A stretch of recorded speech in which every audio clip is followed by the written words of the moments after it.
You've been standing still for years. No. I've been building quietly. Choose the future you deserve. I already did.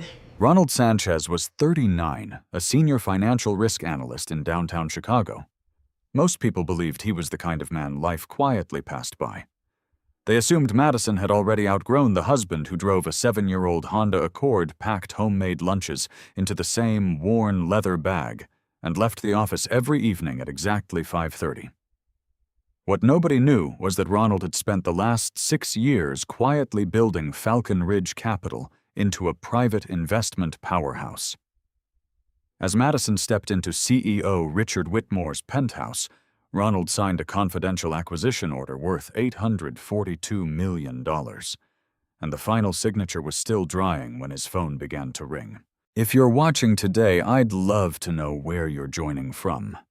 Drop your country and your local time in the comments. It's always fascinating to see how far these stories travel. And if you enjoy slow burn stories filled with suspense, unexpected twists, and satisfying endings, be sure to subscribe. Tomorrow's story may be even more unforgettable.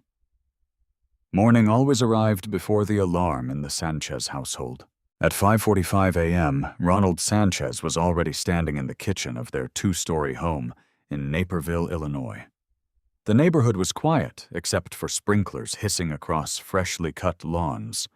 Soft light filtered through the window above the sink, while a coffee maker hummed beside a neatly folded copy of the Wall Street Journal. He cracked 3 eggs into a skillet without looking. The movement had become automatic after 12 years. 2 slices of whole-grain toast, fresh coffee, turkey bacon, 1 container of sliced strawberries. Everything appeared in the same place every weekday. Not because Madison had asked, because Ronald believed routines protected relationships from becoming strangers. Upstairs, the bedroom door opened. Madison stepped into the hallway wearing a cream-colored silk robe while scrolling through emails on her phone. She barely glanced toward the kitchen before walking directly to the coffee machine. "Morning," Ronald said. "Morning." Her eyes never left the screen. He slid a mug toward her. "No sugar." "I know." It was a simple exchange, quiet, familiar, yet something invisible had changed over the past 6 months. She no longer smiled before speaking. She no longer asked about his day before talking about hers. Small things disappeared first. The easy conversations during breakfast, watching old movies on Friday nights, walking together around Centennial Beach after dinner. Now every silence seemed slightly longer than the last. Ronald noticed every one of them. He simply chose not to chase them. Madison glanced at her watch. "I'll be late tonight." Another executive dinner. Ronald nodded once. "Where?" "The peninsula." "The board again." "And Richard." She answered naturally, as though there was no difference between mentioning the board and mentioning the CEO by his first name. Ronald simply buttered another piece of toast. "What time?" "Don't wait up." She picked up her handbag, kissed the air somewhere near his cheek, instead of actually touching him, and walked toward the garage. 30 seconds later, her white BMW disappeared down the street. The kitchen became silent again. Ronald sat alone finishing breakfast without turning on the television. The silence didn't make him uncomfortable. False comfort did. Downtown Chicago was already crowded when Ronald parked inside the employee garage beneath Apex Dynamics headquarters. His Honda Accord occupied one of the oldest spaces on level 4.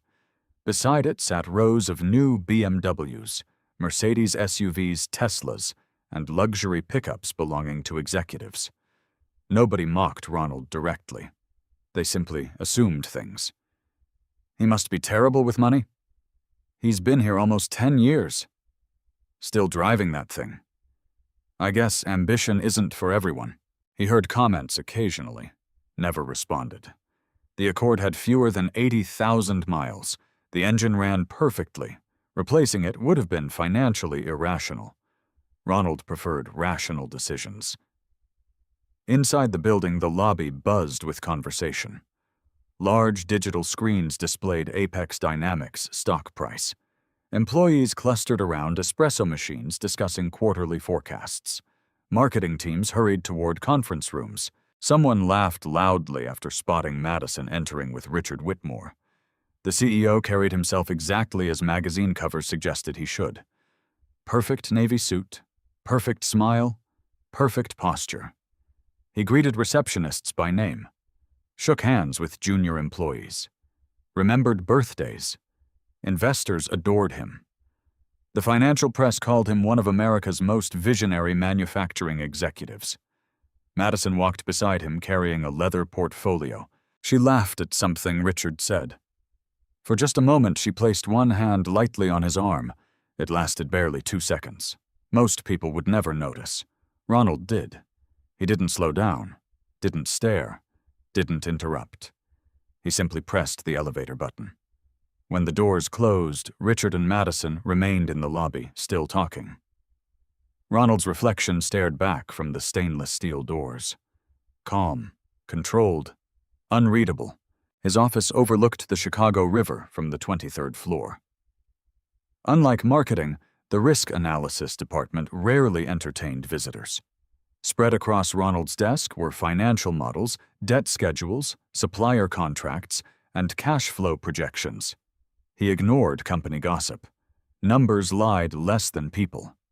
By mid-morning, he had already reviewed 3 manufacturing subsidiaries. Everything appeared healthy, except one division, Apex Industrial Components. Inventory values seemed unusually high. Not impossible, just optimistic. Ronald opened last quarter's filings, then the previous year's, then another set dating back 4 years. His expression never changed. He highlighted one line, deferred maintenance reserves. The number had fallen steadily despite aging equipment. That shouldn't happen, not naturally. He made a note. Nothing more. No accusations. Just another piece waiting to fit somewhere later. Lunch arrived exactly at noon. Most employees ordered salads or sandwiches through delivery apps. Ronald opened his lunchbox. Grilled chicken, brown rice, roasted vegetables. Homemade. Across the cafeteria, several co-workers watched Madison entering with Richard and 3 vice presidents. They occupied the executive dining area separated by glass partitions. Someone smiled. They're practically inseparable. Another shrugged. That's how promotions happen. A third laughed. Poor Ronald.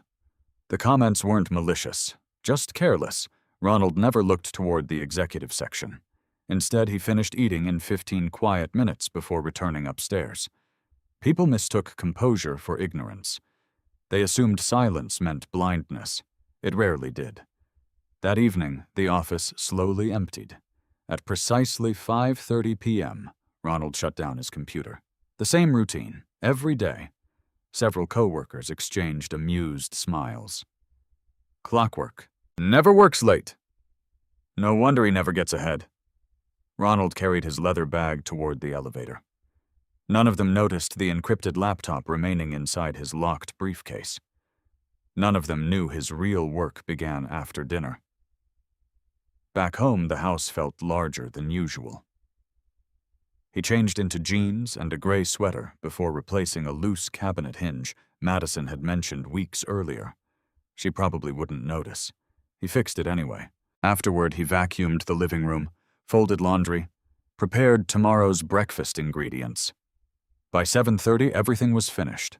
The house looked exactly as it always had, only quieter. At 8:14 p.m., headlights swept across the driveway. Madison entered carrying expensive gift bags bearing the logo of a luxury boutique on Michigan Avenue. They gave everyone gifts after dinner, she said casually. Ronald glanced toward the bags. Designer perfume, leather accessories, nothing inexpensive. Successful meeting? Very. She sounded energized, more alive than she had all week. Richard had apparently announced a major expansion strategy. Executives applauded. Champagne followed. She described the evening enthusiastically. The rooftop views, the investors, the speeches. Richard's vision for transforming Apex into a global powerhouse. Ronald listened without interrupting. Not once did Madison ask how his own day had gone. When she finally stopped speaking, she looked toward him. "You could have come?" "I wasn't invited."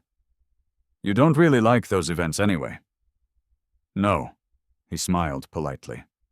"I don't."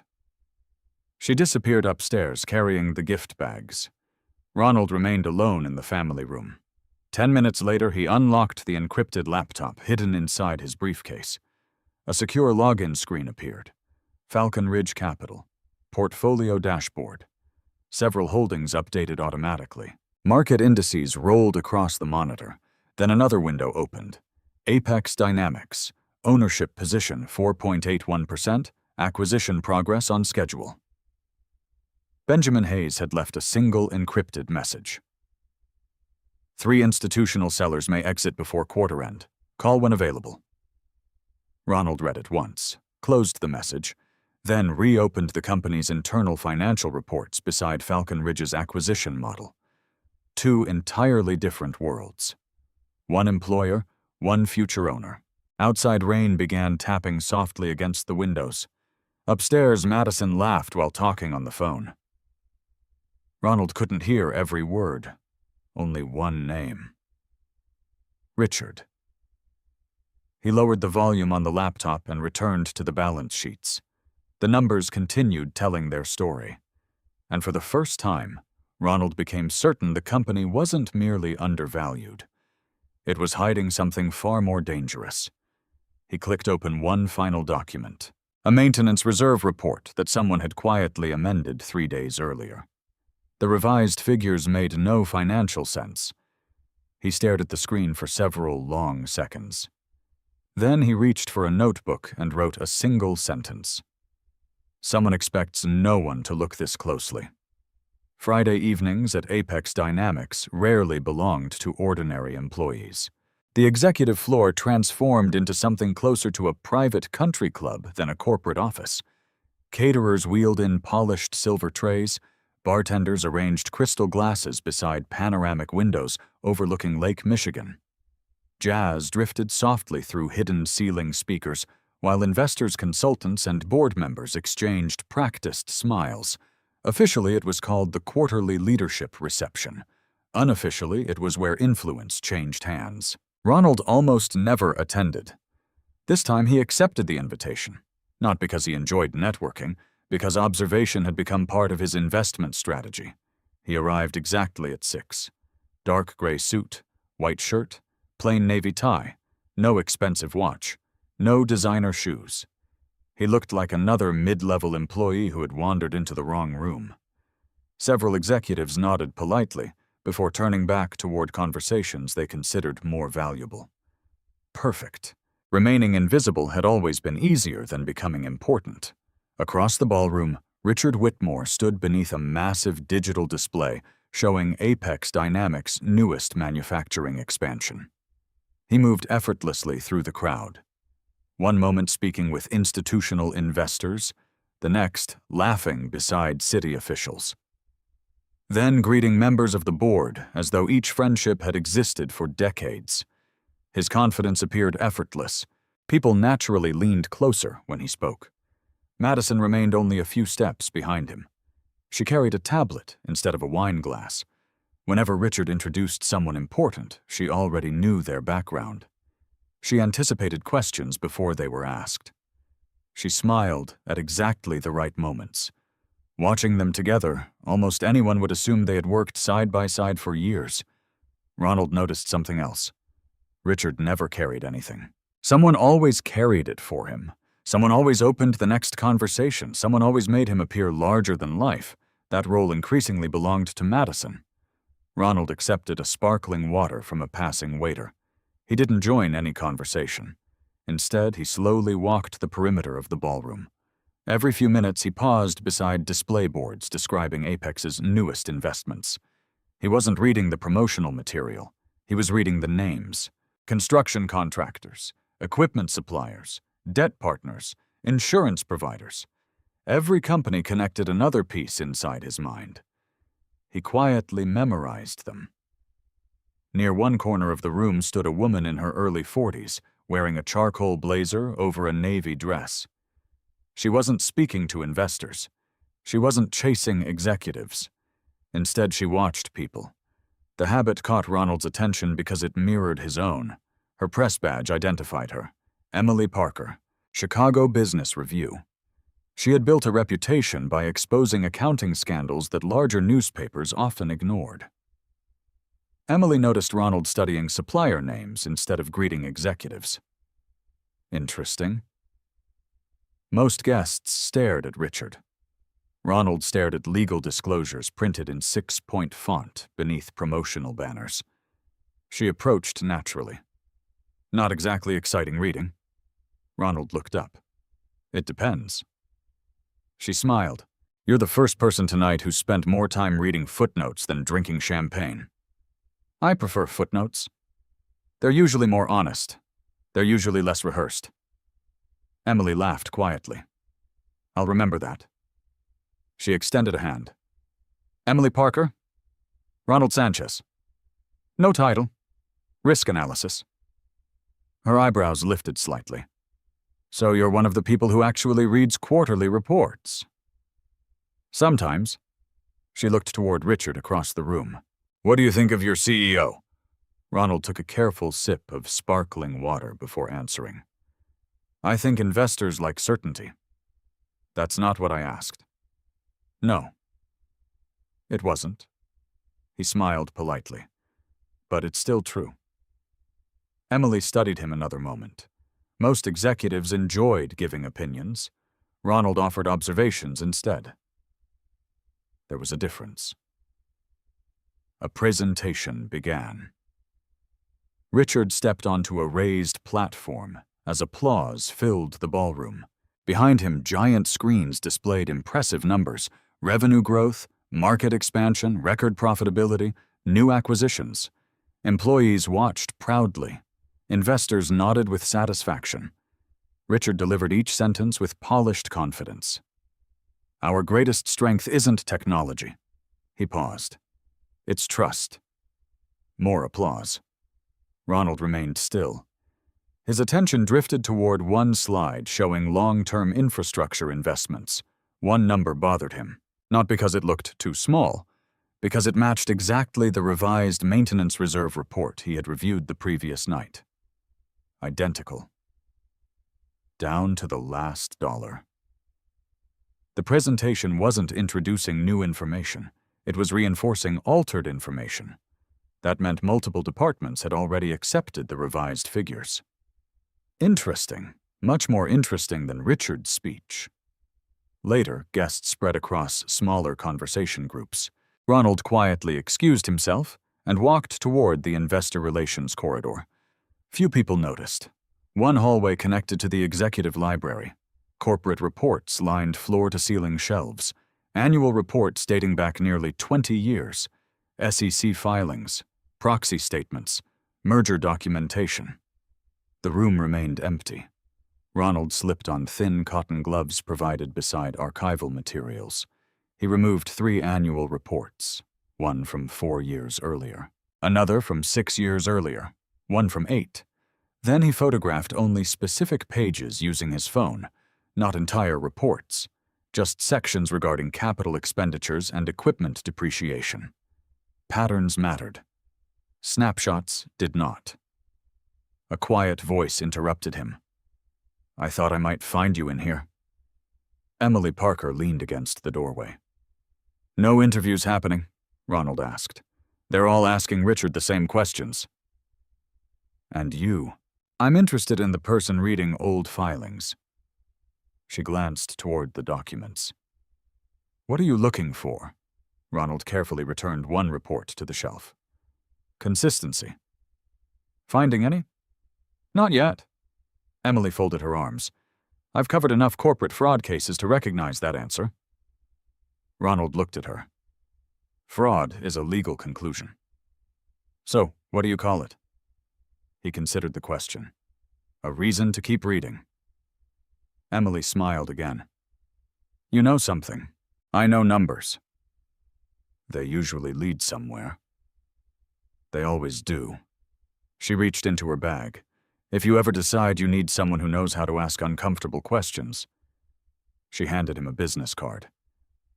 Call me. Ronald accepted it.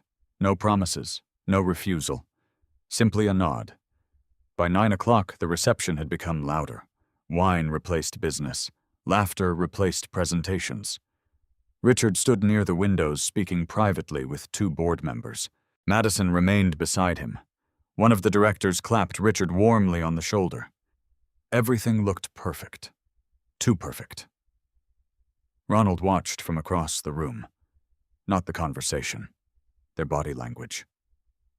Richard spoke. The directors listened. Madison watched the directors instead of Richard. She was measuring reactions, learning influence, perhaps without even realizing it. Ronald felt neither jealousy nor anger, only distance. The woman laughing across the ballroom barely resembled the one who used to celebrate takeout pizza on Friday nights because neither of them wanted to cook. Success had changed many things, or perhaps it had simply revealed them. At 9:47 p.m., Ronald quietly left the reception. No one stopped him. No one asked where he was going. His Honda Accord rolled out of the underground garage, while luxury sedans remained lined outside the hotel entrance. 25 minutes later, he entered his home office. The encrypted laptop came alive. Falcon Ridge Capital. Portfolio Analytics. He uploaded photographs taken inside the executive library. Artificial intelligence compared historical reports line by line. Within seconds, several sections highlighted in amber. Modified depreciation assumptions, altered reserve calculations, reclassified maintenance expenses. Each change alone appeared reasonable. Together, they formed something entirely different. Ronald leaned back. Then another alert appeared. Historical SEC archive comparison complete. One line flashed red. Executive compensation adjustment. Filed 3 years ago. Quietly amended 16 months later. No public explanation. Ronald opened the amended filing. His eyes stopped moving. The compensation revision connected directly to one of Richard Whitmore's private incentive agreements. Not illegal by itself, but strangely timed. Very strangely timed. He picked up his phone. Only one person would understand the significance immediately. Benjamin Hayes answered after the first ring. You found something. Ronald looked once more at the highlighted document. His voice remained calm. I need every SEC filing Richard Whitmore has signed since becoming CEO. Benjamin didn't ask why. I'll have them before sunrise. The call ended. Ronald stared through the office window into the dark Illinois night. The company wasn't simply hiding weak financial decisions. Someone had been quietly rewriting its history. And history Ronald knew better than anyone always left a paper trail. Benjamin Hayes never asked unnecessary questions. That was one of the reasons Ronald Sanchez had trusted him for nearly 15 years. They had met long before Falcon Ridge Capital existed, when both were junior analysts sharing a cramped office above a regional investment bank on LaSalle Street. While other young professionals chased bonuses with risky trades, Ronald and Benjamin spent weekends studying bankrupt manufacturers, forgotten industrial firms, and annual reports dating back decades. They had learned the same lesson early. The market rewarded excitement. Real wealth rewarded patience. Saturday morning arrived with gray clouds hanging over downtown Chicago. Ronald drove his familiar Honda Accord toward an anonymous 6-story office building in the West Loop. No company logo appeared outside. No directory listed Falcon Ridge Capital. The investment firm officially occupied only 2 floors under the name Ridge Strategic Holdings, LLC. Privacy had always been intentional. Inside the reception area, modern furniture replaced unnecessary luxury. No marble sculptures. No expensive artwork. No oversized corporate slogans. Money spent impressing visitors was money unavailable for investments. Benjamin looked up from a conference table as Ronald entered. You were right. He slid a thick binder across the polished wood surface. I had our legal team collect every SEC filing Richard Whitmore has signed since becoming CEO. Ronald removed his jacket before sitting. Anything obvious? Benjamin smiled. If it were obvious, everyone else would have found it. He opened the binder. Color-coded tabs divided the documents. Executive compensation, debt financing, subsidiary transfers, proxy statements, insider transactions, regulatory amendments. Ronald appreciated organization. It shortened the distance between questions and answers. For nearly 3 hours, neither man spoke much. Pages turned, numbers were highlighted, dates were compared, footnotes matched against previous filings. Occasionally, Benjamin circled something. Ronald simply made notes in a black leather notebook. At 10:43 a.m., Benjamin stopped. Look at this. He rotated one document. 3 years earlier, Apex Dynamics had refinanced nearly $640 million in long-term debt. Nothing unusual. Manufacturing companies refinanced debt regularly. But one covenant required maintaining minimum equipment maintenance reserves. Ronald opened another filing, then another. His eyes narrowed slightly. The reserve keeps decreasing. Benjamin nodded. But the debt keeps increasing. Neither statement alone proved anything. Together they raised an uncomfortable question. If maintenance reserves were shrinking while production capacity expanded, something else had to absorb the cost. Equipment did not become newer by itself. Factories did not repair themselves. Someone had moved expenses somewhere else. The question was where? Benjamin leaned back. You think Richard ordered it? Ronald remained silent for several seconds. Finally, he answered. I don't know. Benjamin waited. Ronald continued. I know the filings changed. I know executive compensation increased after the revisions. I know maintenance expenses disappeared. But assumptions aren't evidence. Benjamin smiled. Still the same Ronald. The facts matter. They always did. They always will. Many investors built cases around suspicion. Ronald built them around documentation. It took longer. It almost always lasted longer. Benjamin opened another folder. This is the acquisition schedule. Several charts covered the table. Ownership percentages, institutional shareholders, voting rights, board composition, convertible debt, option grants. Ronald examined every page. Falcon Ridge Capital had quietly acquired shares through multiple investment entities over 6 years, never too quickly, never attracting unnecessary attention. Every purchase looked ordinary. Small, patient, methodical. Benjamin pointed toward one chart. We currently control just under 5%. Ronald nodded. I know. Once we cross 5, disclosure requirements change. I know. Everyone will start asking who Falcon Ridge really is. They'll ask? Benjamin looked directly at him. You still want to remain anonymous until then? Yes. No interviews. No. No rumors. No? Benjamin laughed softly. You really hate attention. I hate distractions. Those were two entirely different things. At noon, another man entered the conference room. Tall, silver-haired, dark blue suit, thin leather briefcase. Michael Donovan, one of Chicago's most respected corporate attorneys. He had represented Fortune 500 mergers, hostile takeovers, shareholder litigation, and governance disputes for nearly 3 decades. He shook Ronald's hand. Good to see you again. You too. Michael placed several legal folders onto the table. I've reviewed the acquisition structure. Benjamin asked first. Problems? None. Michael adjusted his glasses. But once you become visible, Richard Whitmore's attorneys will attack every procedural step. They'll challenge disclosure timing. They'll question beneficial ownership. They'll review every affiliated entity. Ronald nodded. They should. Michael looked slightly surprised.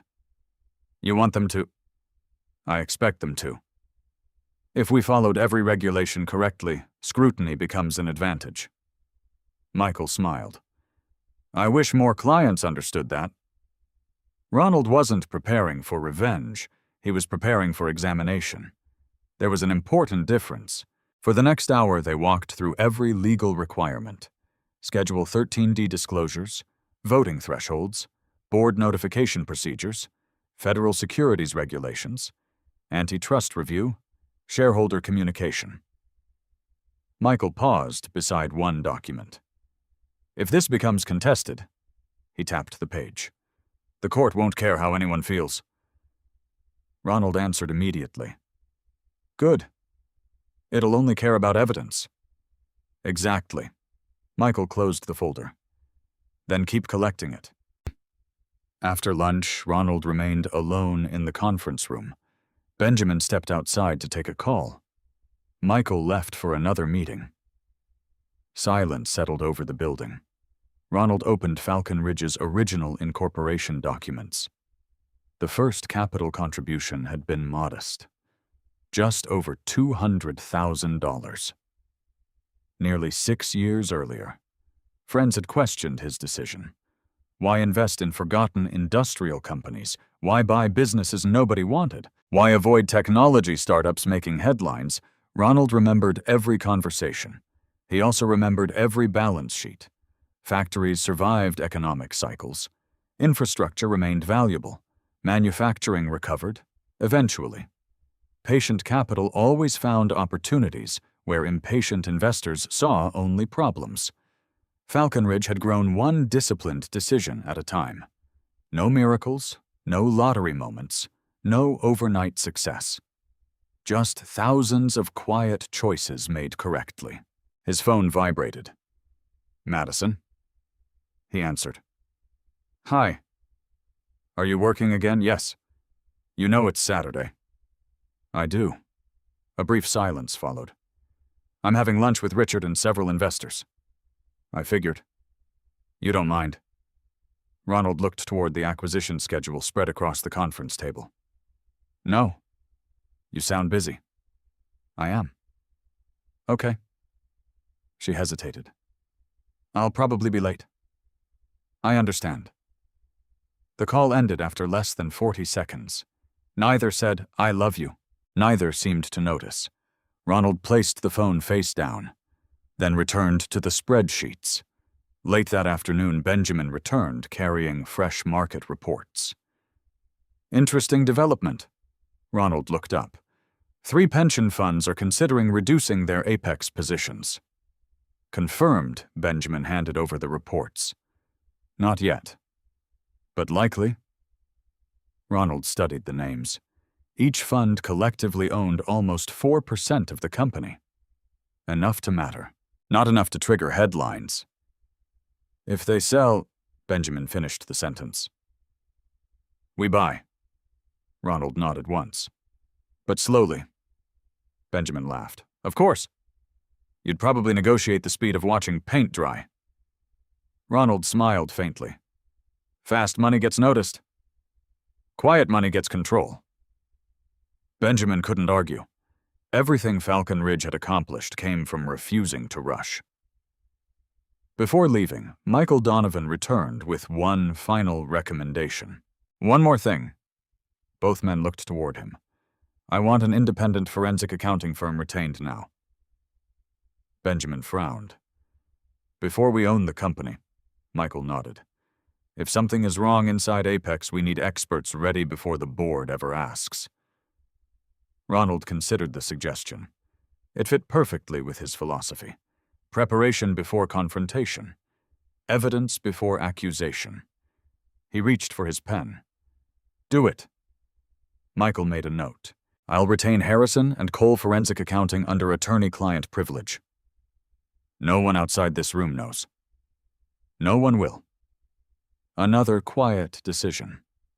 Another piece moving into place months before anyone else realized a game was even being played. As evening settled over Chicago, Ronald drove home beneath darkening skies. Traffic moved slowly along Interstate 290.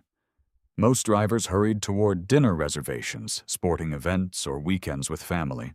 Ronald's thoughts stayed fixed on numbers, maintenance reserves, debt covenants, executive compensation, ownership percentages. Individually, each fact remained harmless. Together, they were beginning to form a pattern. Not proof. Not yet. But patterns had a habit of leading investigators toward truths hidden beneath polished presentations. He pulled into his driveway just after 7. Madison's BMW wasn't there. The house stood quiet beneath the porch light. Ronald unlocked the front door, set down his briefcase, and paused when he noticed an elegant black gift box resting on the kitchen island. A handwritten note sat on top. For Madison. Richard Ronald didn't touch the box. He simply looked at it for several seconds before walking past it into his home office. Some men would have opened the gift. Others would have called their wives in anger. Ronald did neither. Instead, he opened his notebook and added another line beneath yesterday's entry. The distractions are becoming easier to see. Then he turned to the next page and began outlining Falcon Ridge's largest acquisition strategy yet. The divorce began on a Tuesday. Not in a courtroom, not with raised voices, not even with a dramatic confession. It began with a plain, white envelope resting on Ronald Sanchez's keyboard when he arrived at work. No return address, no handwritten note, only the logo of a respected family law firm in downtown Chicago. Hamilton Pierce and Lowe. Ronald looked at the envelope for several seconds before opening it. Petition for dissolution of marriage. Filed on behalf of Madison Sanchez. He read every page once. Then he placed the documents back inside the envelope exactly as he had found them. Across the office, phones rang.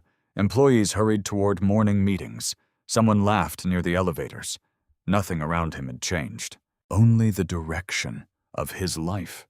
He did not call Madison. He did not leave work. He did not crumple the papers in frustration. Instead, he opened his calendar. At 10:30 a.m., he had a quarterly risk committee meeting. At noon, a conference call with a manufacturing subsidiary in Ohio. At 3:00 p.m., an internal compliance review. He attended every meeting, took notes, asked questions, finished each responsibility exactly as scheduled. Only after leaving the office at 5:30 did he dial a number saved under one simple name. Michael. The attorney answered immediately. I was expecting your call. Ronald glanced at the envelope resting on the passenger seat of his Honda. It happened. Michael's voice remained calm. When? This morning. Come by the office. I'll be there in 30 minutes. Michael Donovan occupied the corner floor of a historic building overlooking the Chicago River. His office reflected decades of corporate law. Shelves filled with legal volumes, framed merger announcements, old photographs beside former judges. Nothing flashy. Everything earned. Michael finished reading the petition before looking up. As expected. Ronald nodded. No surprises. Actually, Michael tapped one paragraph. Ooh. There is one. Ronald waited. She's requesting an accelerated property settlement. Why? Michael folded his hands. That usually means someone believes the financial picture is already simple. Ronald understood immediately. Madison believed she already knew what he owned. The house, his retirement account, savings, his Honda, personal belongings, ordinary assets. Nothing extraordinary. She had never asked detailed questions about Falcon Ridge. Years earlier, Ronald had explained that he was making long-term investments through private partnerships. She had smiled politely, then changed the subject. At the time, she simply wasn't interested. Now that lack of curiosity had become a dangerous assumption. Michael closed the folder. I have one question. Ronald looked at him. Do you want this to become a fight? No. Good.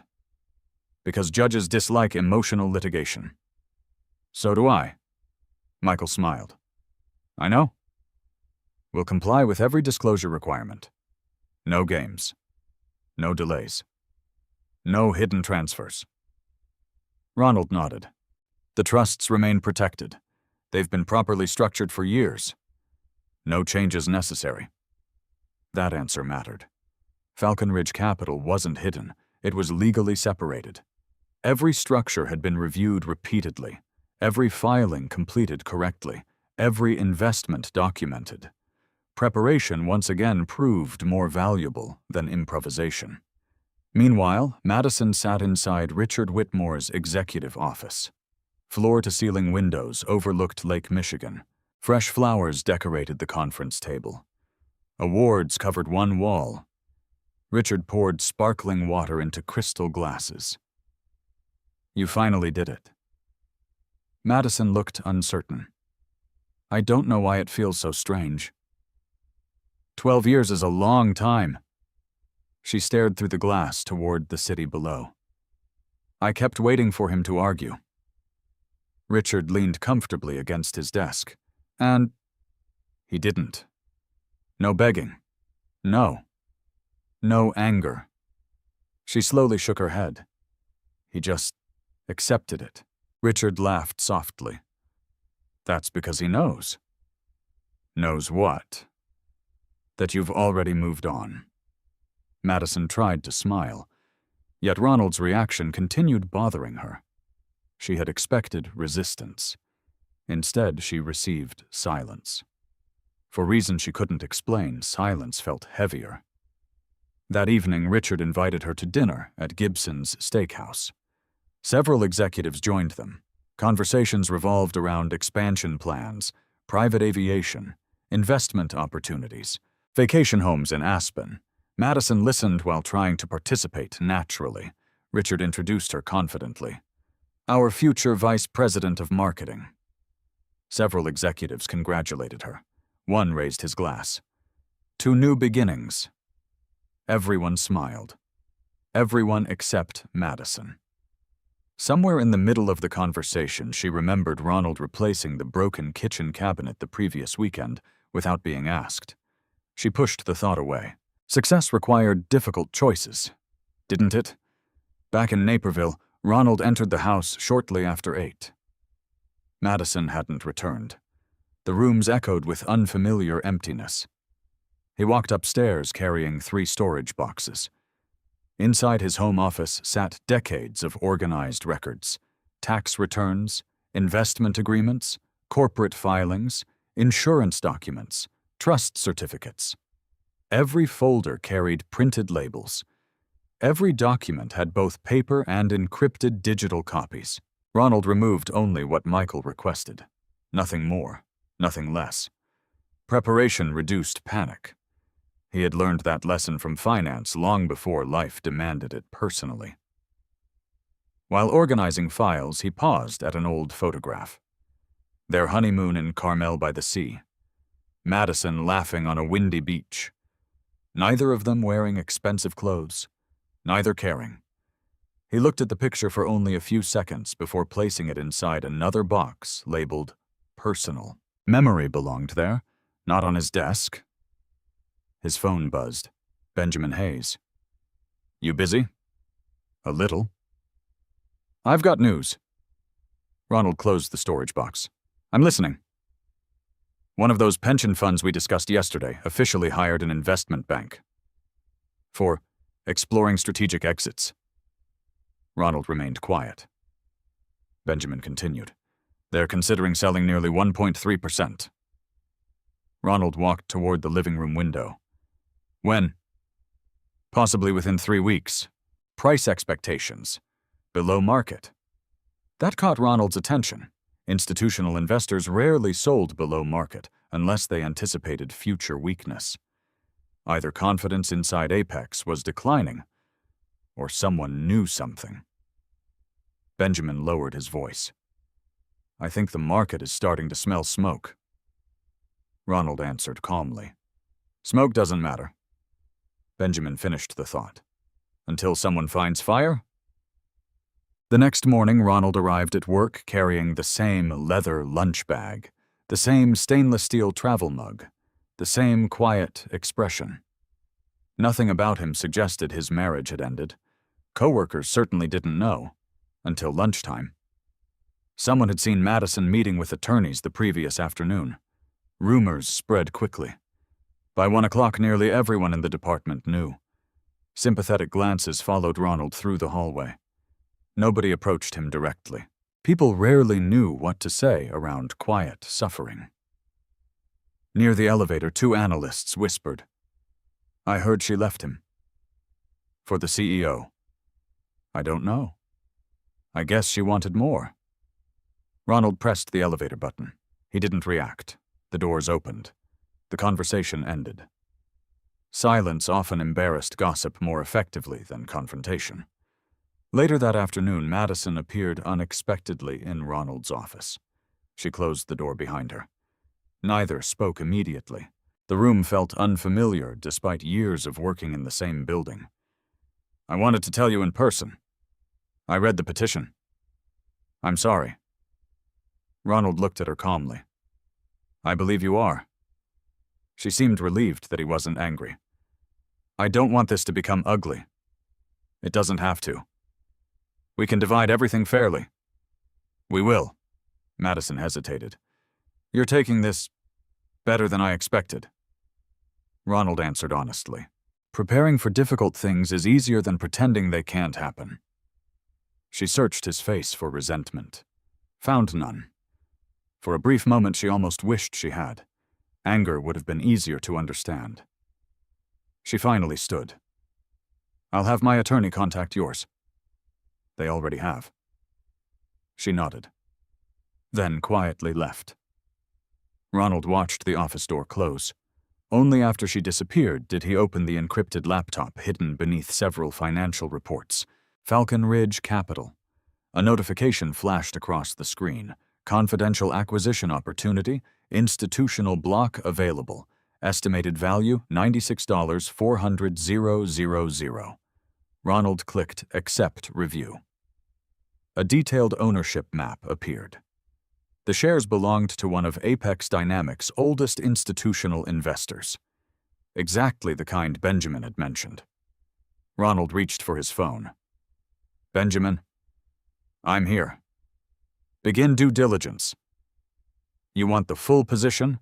Ronald looked through the office window toward the executive floor, where Richard Whitmore's corner office overlooked the skyline. His answer came without hesitation. "Every available share." The game Madison believed had already ended had only just begun. The purchase order reached Falcon Ridge Capital at exactly 8:12 Monday morning.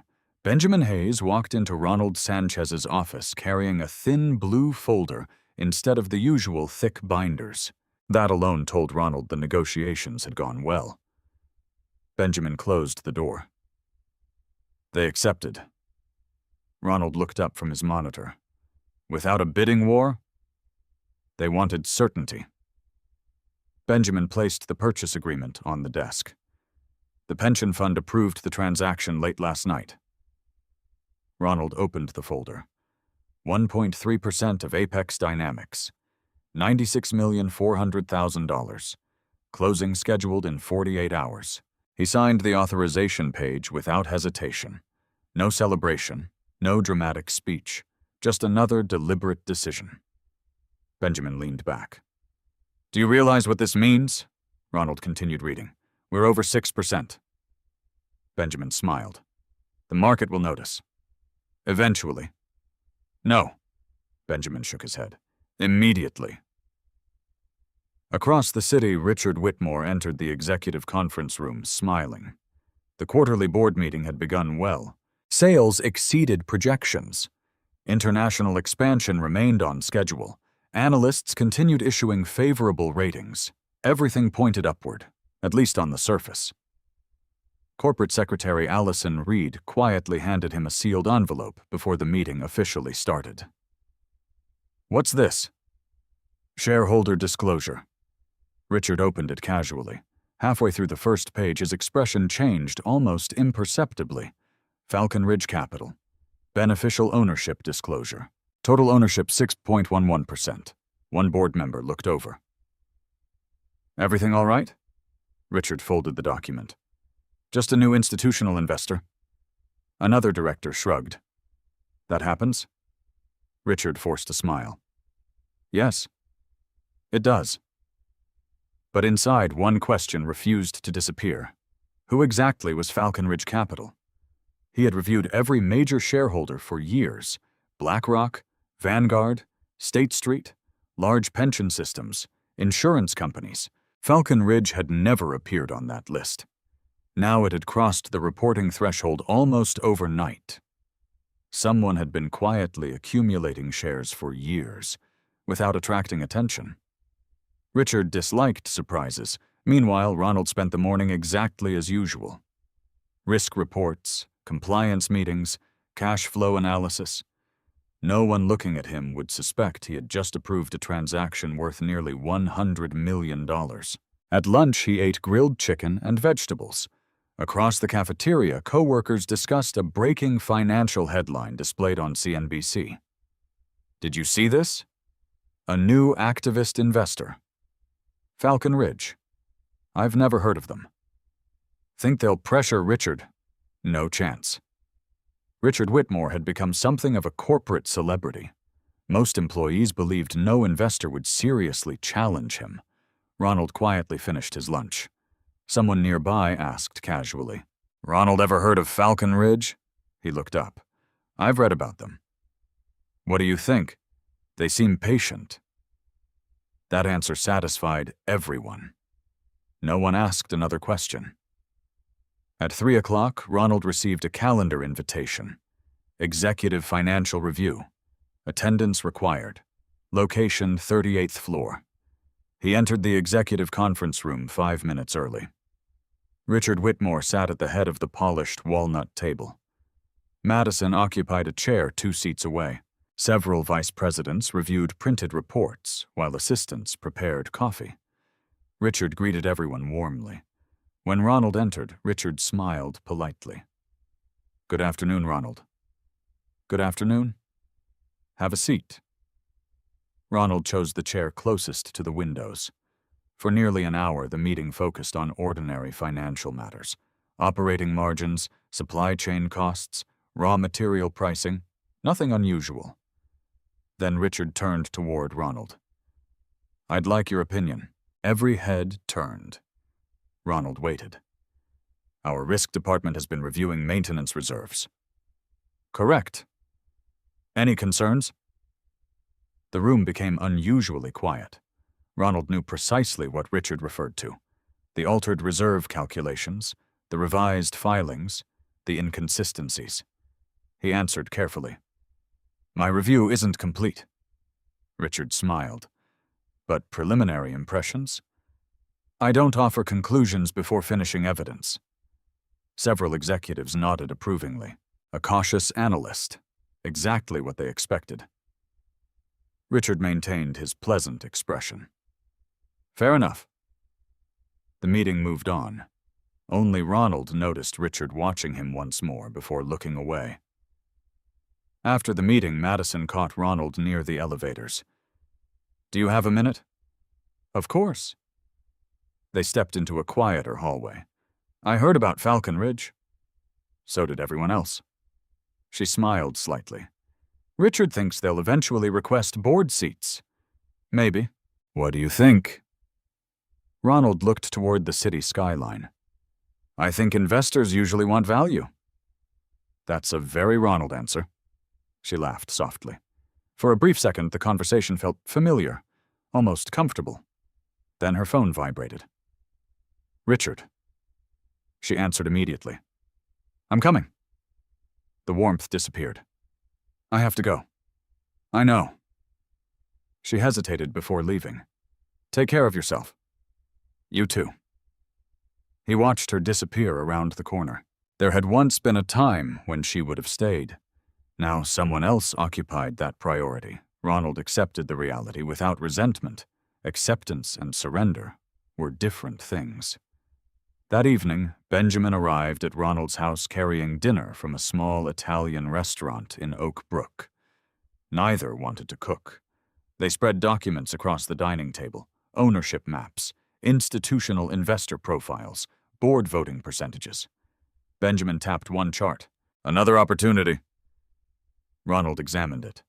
A hedge fund controlled 2.4%. They're unhappy. Benjamin nodded. They expected faster growth. Would they sell? They'll listen. Ronald marked the name. What about financing? Benjamin opened another folder. We don't actually need outside financing anymore. Ronald looked up. Falcon Ridge had reached that point quietly. Years of disciplined investments had generated enormous liquidity. Buying Apex no longer required convincing banks, only choosing the right timing. Benjamin grinned. Feels different now, doesn't it? Ronald considered the question. No. No. It's still numbers. Benjamin laughed. You're impossible. No. Ronald smiled faintly. I'm consistent. Later that night, Ronald logged into Falcon Ridge's secure research platform. New reports had arrived from Harrison and Cole Forensic Accounting, only preliminary observations, nothing conclusive. Still, several entries caught his attention. Capitalized maintenance expenses, vendor payment timing, asset life assumptions, small irregularities, each individually explainable, collectively, less so. He highlighted every section requiring additional verification, never exaggerating, never assuming. Facts first, always. Tuesday morning brought unexpected news. Emily Parker appeared outside Apex headquarters carrying a camera crew. Chicago Business Review had published an online article. Who is Falcon Ridge Capital? The article revealed almost nothing. Only confirmed facts. Patient investing, long-term industrial acquisitions, exceptional annual returns, anonymous leadership, corporate governance reputation, no photographs, no executive interviews, no speculation. Richard read the article inside his office before his first meeting. He disliked one sentence more than all the others. Industry observers describe Falcon Ridge as unusually disciplined and rarely interested in short-term profits. That description sounded less like an investment fund and more like someone preparing for control. He immediately called General Counsel Daniel Brooks. I want everything. On Falcon Ridge? Everything. Who owns it? Who manages it? Who's financing it? Daniel nodded. We'll hire investigators. Richard looked once more at the article. I don't like invisible shareholders. Around noon, Ronald received another encrypted message from Benjamin. Only 6 words. They're finally looking for you. Ronald smiled, almost imperceptibly. He typed a single reply. Good. Let them keep looking. He closed the laptop and returned to reviewing manufacturing contracts as though nothing extraordinary had happened, because from his perspective, nothing had. He wasn't chasing Richard Whitmore. He wasn't chasing Madison. He wasn't chasing revenge. He was following a plan written years before either of them realized they were standing in its path. And somewhere inside Apex Dynamics, someone was becoming increasingly nervous about an investor whose face they still couldn't identify. The first serious crack appeared inside a vendor contract nobody expected Ronald Sanchez to read. It was buried in a routine payment review for Apex Dynamics' Cleveland manufacturing plant. 28 pages. Standard legal language, equipment maintenance, emergency repair services, annual value $18.7 million. The vendor was North Star Industrial Solutions, a privately held company based in Delaware. Nothing unusual appeared on the first page, or the second. The problem waited inside Appendix D. Ronald read the ownership disclosure twice. North Star's registered managing member was Lakefront Advisory Group. Lakefront's mailing address matched a private office suite on East Delaware Place in Chicago. Ronald entered the address into the internal vendor database. 3 other Apex contractors used the same suite. Different names, different services, same address. He placed his coffee beside the keyboard and opened the payment histories. Northstar Industrial Solutions, Brighton Logistics Partners, Midwest Equipment Consulting, Redwood Procurement Services. Over 4 years, Apex Dynamics had paid the 4 companies a combined $146 million. The payments had increased every quarter. Ronald checked the invoices. Many were vague. Operational consulting, emergency procurement support, specialized maintenance coordination. Descriptions broad enough to justify almost anything. He compared the dates against the maintenance reserve reductions. The pattern aligned almost perfectly. Expenses had not disappeared. They had been redirected. The only question was why. Ronald printed 7 pages and placed them inside a plain folder. No conclusions, no accusations, only facts. At 9:15 a.m., he called Benjamin Hayes. I found 4 related vendors. How related? Same business address? Different ownership layers? Payments, $146 million. Benjamin became quiet. That isn't smoke, not yet. What do you need? Corporate registration records, beneficial owners, banking relationships. I'll start now. Ronald ended the call and returned to his regular work before anyone noticed the interruption. By 10 o'clock, Apex headquarters had become restless. Emily Parker's second article had appeared online. This one carried a sharper headline.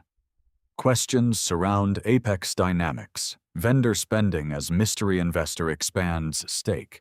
The article did not accuse Richard Whitmore of wrongdoing. It did something more dangerous. It asked specific questions. Why had vendor expenses risen while maintenance reserves fell? Why had several large contracts received limited competitive bidding? Why had the board approved executive bonuses during the same period employees gathered around phones and computer screens? Financial analysts whispered in hallways. Managers closed office doors. Richard responded within 40 minutes. A company-wide email appeared at 10:42. Apex Dynamics maintains rigorous procurement standards and remains fully confident in its financial controls. Recent speculation is based on incomplete information and does not reflect the strength of our operations. Ronald read the message once. The language was polished. Careful. Empty. It answered none of Emily's questions. At 11, another message arrived. Mandatory department review. All internal financial requests involving historical vendor records now required executive approval. Ronald stared at the screen. That policy had never existed before. Someone was closing doors, which meant they had finally heard footsteps. At noon, Ronald carried his homemade lunch toward the cafeteria. The executive dining area was nearly empty. Richard had summoned senior officers to a private meeting upstairs. Madison was among them. Ronald sat near the window and opened his container of rice and grilled chicken. 2 tables away, junior accountants discussed the article. $146 million in related contracts. That number wasn't in the article. It's circulating internally. Do you think Falcon Ridge leaked it? Maybe they're planning a takeover. Ronald kept eating. Information moved quickly inside frightened companies, usually faster than management could control it. His phone vibrated beneath the table. Benjamin had sent a secure message. Northstar ownership chain identified. Call immediately. Ronald finished lunch before returning the call. Rushing would attract attention. At 12:24, he entered an unused conference room and locked the door. Benjamin answered. You were right about the vendors. Who owns them? That's where it gets interesting. Ronald waited. Northstar is controlled by Lakefront Advisory. Lakefront is controlled by a Nevada trust. The trustee is a private law firm in Wilmington. Beneficiary still protected. And the other companies? Same pattern. Different trusts. Same law firm. Ronald looked through the glass wall toward employees passing outside. Common Director 1. Name Charles Whitmore. Ronald's grip tightened slightly around the phone. Richard had an older brother, a former commercial real estate developer who rarely appeared in public company records. Confirmed corporate filing signatures and 2 bank documents. Send everything to Michael. Already done. Benjamin paused. Ronald, this is no longer an accounting irregularity. Ronald looked at the folder on the table. No, it's a governance problem, and potentially self-dealing. Potentially. Benjamin exhaled. You still refuse to say it before the evidence is complete? Yes. Ronald ended the call. He understood the significance.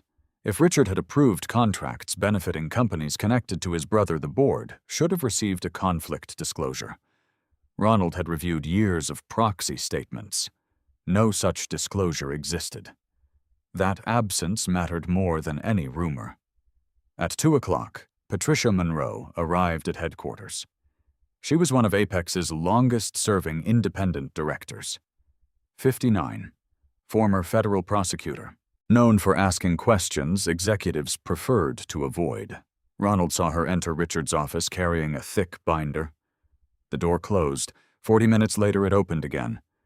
Patricia walked out without shaking Richard's hand. Her expression revealed nothing. Richard's did. His smile had disappeared. 5 minutes later, Ronald received another meeting request. Executive review. Immediate attendance. He entered the conference room to find Richard Madison, Chief Financial Officer Gregory Lane, and General Counsel Daniel Brooks already seated. A folder rested in front of Ronald's chair. Richard spoke first. Ronald, we understand you've been reviewing several historical vendor agreements. I have. Why they appeared during the maintenance reserve analysis. Gregory leaned forward. Those contracts have already been audited. Internally. Yes. By whom? The CFO's jaw tightened. Richard intervened. This isn't an interrogation. Ronald met his gaze. No, it's a risk review. Madison sat silently beside Richard. She did not look at Ronald. Richard opened the folder. We need you to suspend the vendor analysis. On what basis? It falls outside your assigned scope. It directly affects reserve accuracy. That determination belongs to executive management. Ronald allowed a brief silence.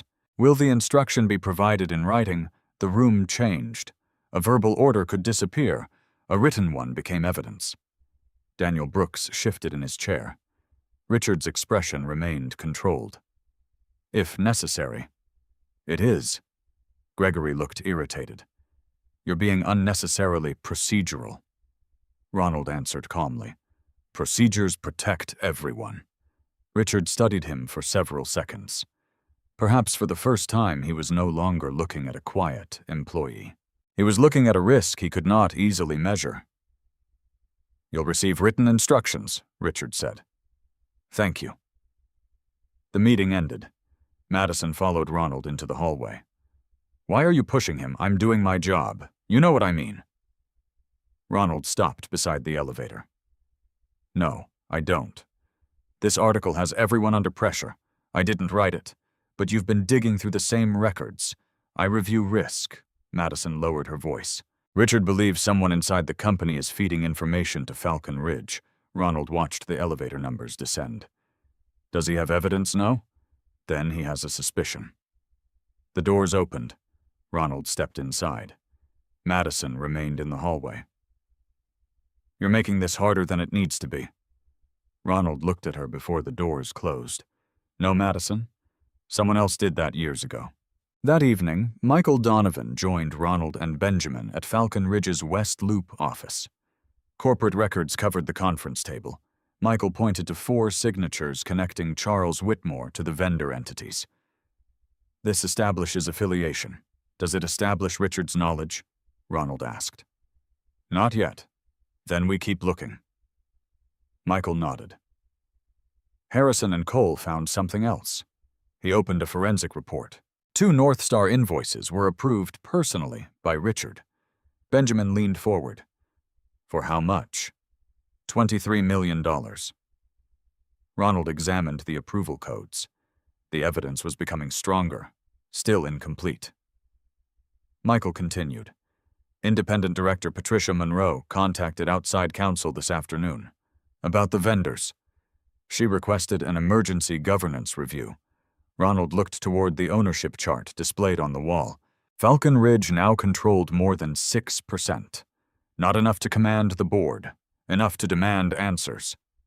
His phone rang. An unfamiliar number. He answered. "Ronald Sanchez," a woman's voice responded.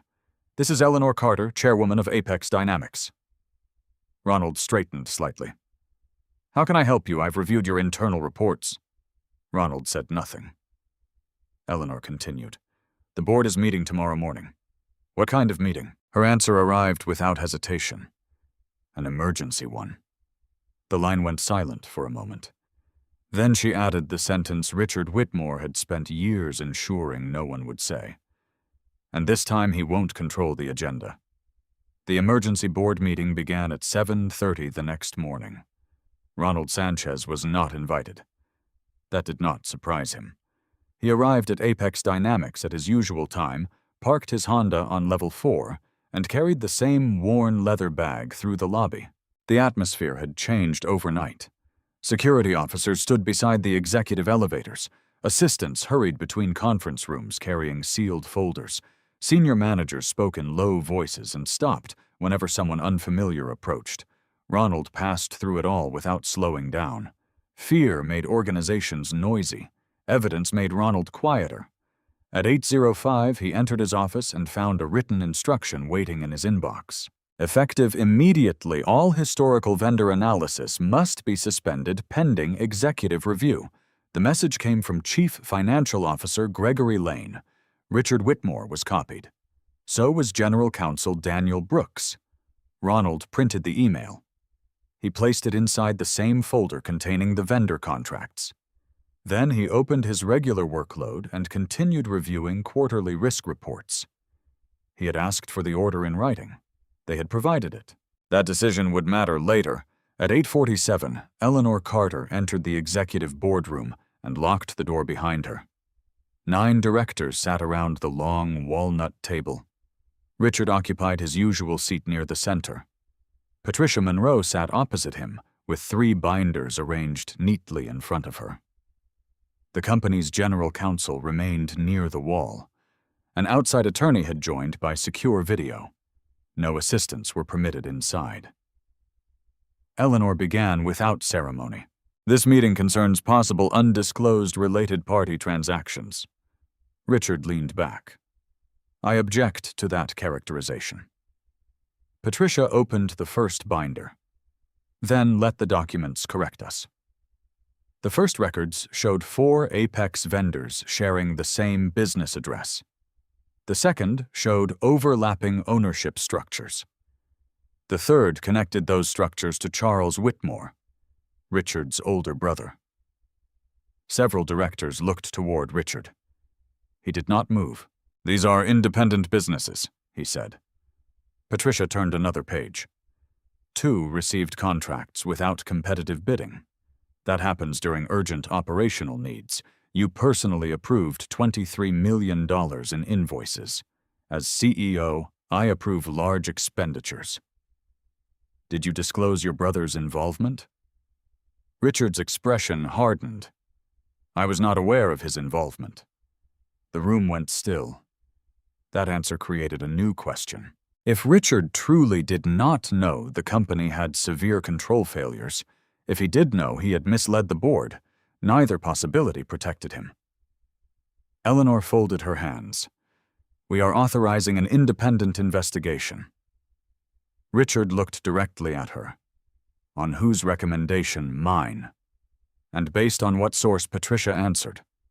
"Internal risk reports." For the first time that morning, Richard's confidence slipped, only slightly. But everyone saw it. At 9:20, Ronald received a message from Michael Donovan. The board approved independent review. Preserve everything. Ronald deleted nothing, changed nothing, moved nothing. Preservation mattered more than discovery once litigation became possible. 10 minutes later, Madison entered his office. She closed the door. "You knew about the meeting. I knew there would be one. How Eleanor called me." Madison stared at him. "The chairwoman called you personally?" "Yes. Why? Ronald looked toward the folder beside his keyboard. Because I documented the inconsistencies. Madison lowered her voice. Richard says this is being exaggerated, then the review will confirm that. He thinks Patricia is trying to remove him. That is his interpretation. And Falcon Ridge. What about them?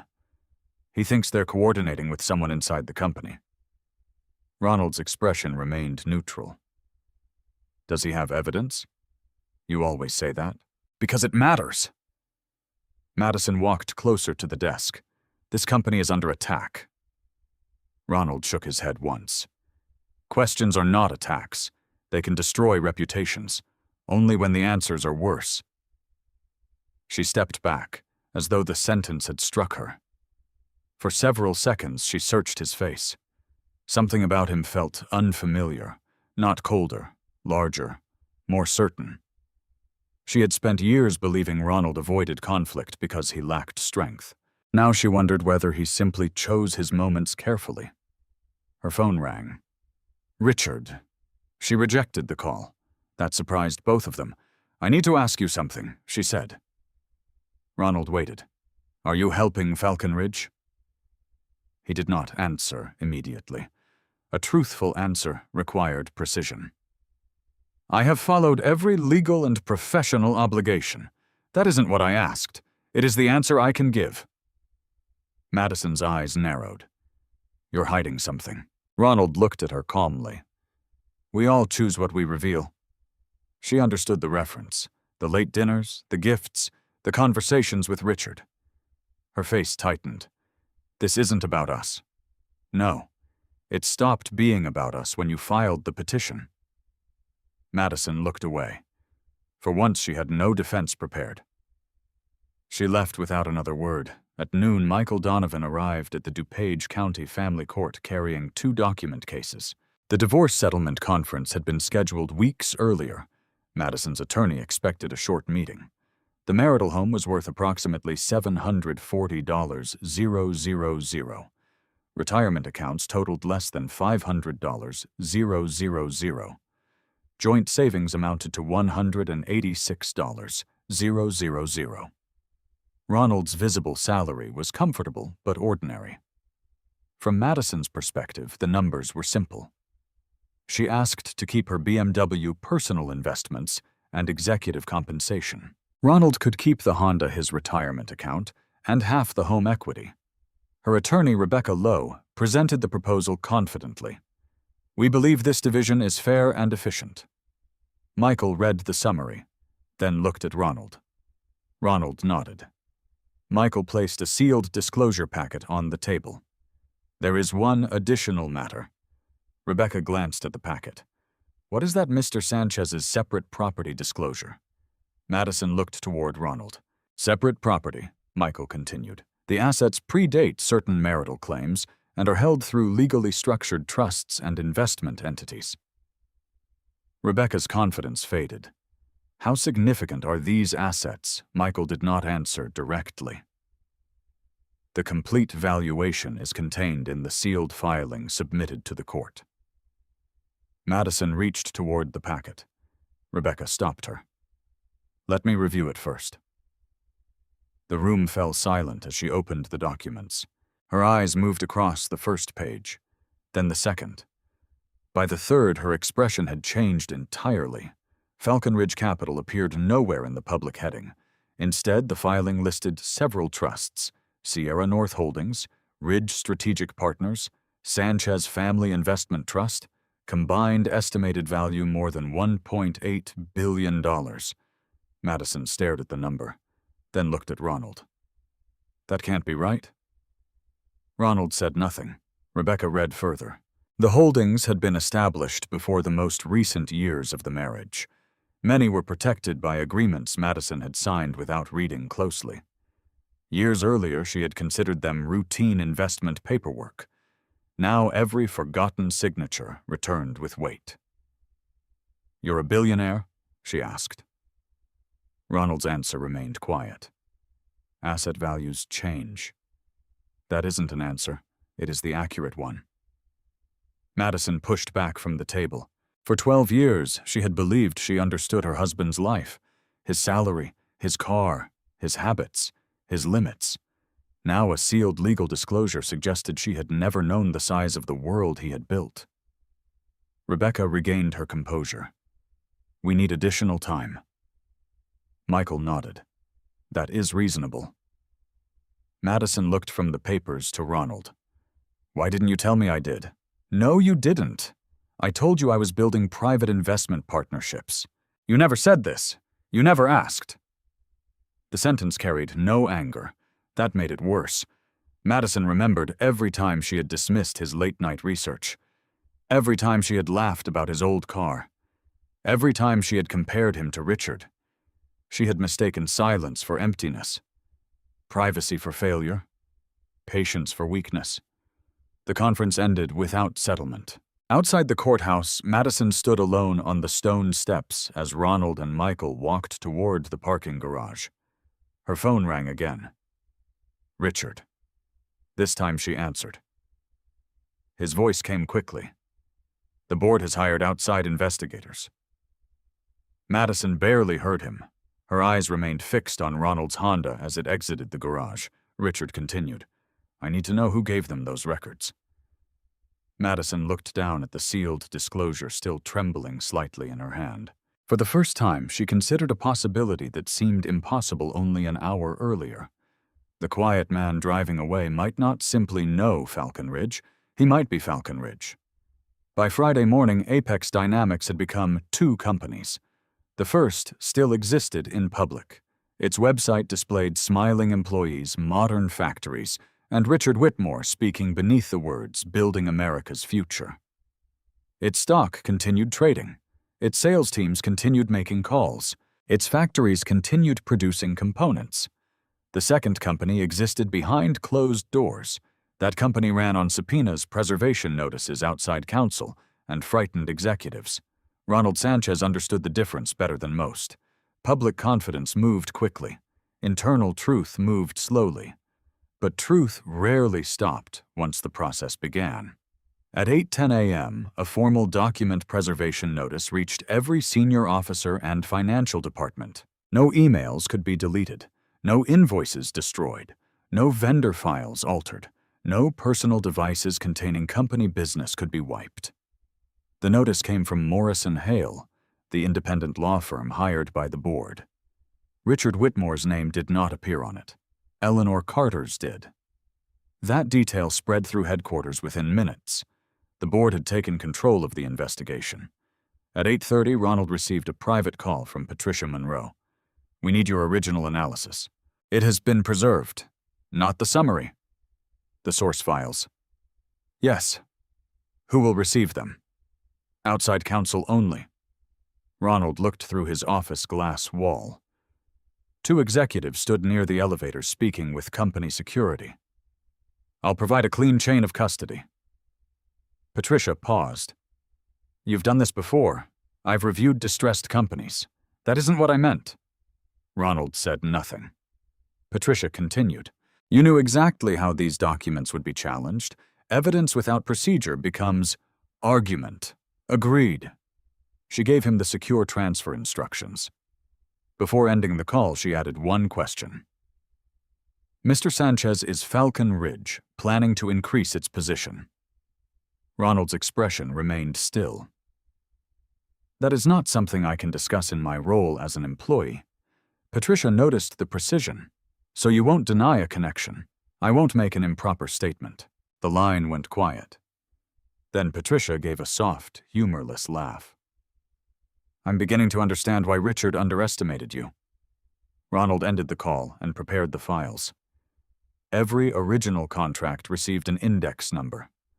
Every email included metadata. Every spreadsheet carried a verified timestamp. He documented when each file had been accessed and where it had been stored. No shortcuts, no dramatic discoveries.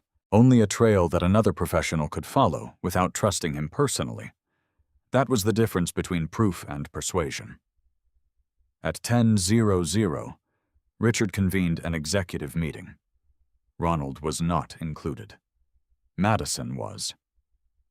She entered the 38th floor conference room with 8 senior officers, and found Richard standing beside the windows. His suit remained perfect. His voice did not. "We are dealing with an organized attempt to destabilize this company." No one responded. Chief Financial Officer Gregory Lane stared at the table. General Counsel Daniel Brooks reviewed a legal pad without writing anything. Richard continued. "Falcon Ridge is exploiting routine accounting questions to create panic." One vice president cleared his throat. "Do we know that Falcon Ridge provided the information? We know they benefit from it. That isn't the same thing." Richard looked toward him sharply. The vice president lowered his eyes. Madison watched the exchange. A month earlier, Richard's certainty had seemed powerful. Now it looked defensive. He turned toward her. "Marketing needs to prepare a full confidence campaign. What kind employee messaging? Investor materials, community engagement. Before the investigation is complete, the investigation is a distraction." Madison hesitated. "If we make strong claims now and the findings contradict them..." Richard stepped closer. "The findings will not contradict them. How do you know?" The room froze. Madison had never questioned him so directly. Richard's face changed. "Not much. Enough. Because I know this company." Madison thought about the sealed divorce disclosure, Ronald's investments, his careful answers, his years of silence. Richard knew Apex publicly. Ronald seemed to know it underneath. That distinction was becoming impossible to ignore. At noon, Falcon Ridge submitted an amended ownership filing. The position had increased again. 8.74%. Financial news channels interrupted regular programming.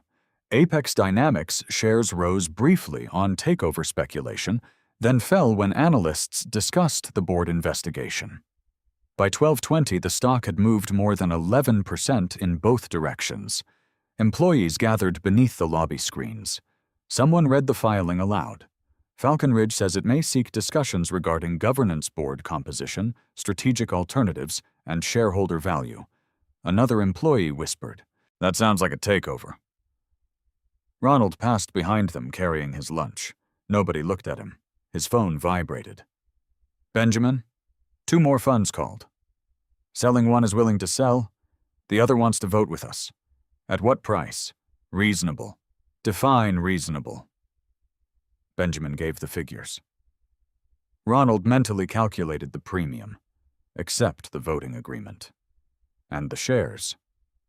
Not yet. Why wait?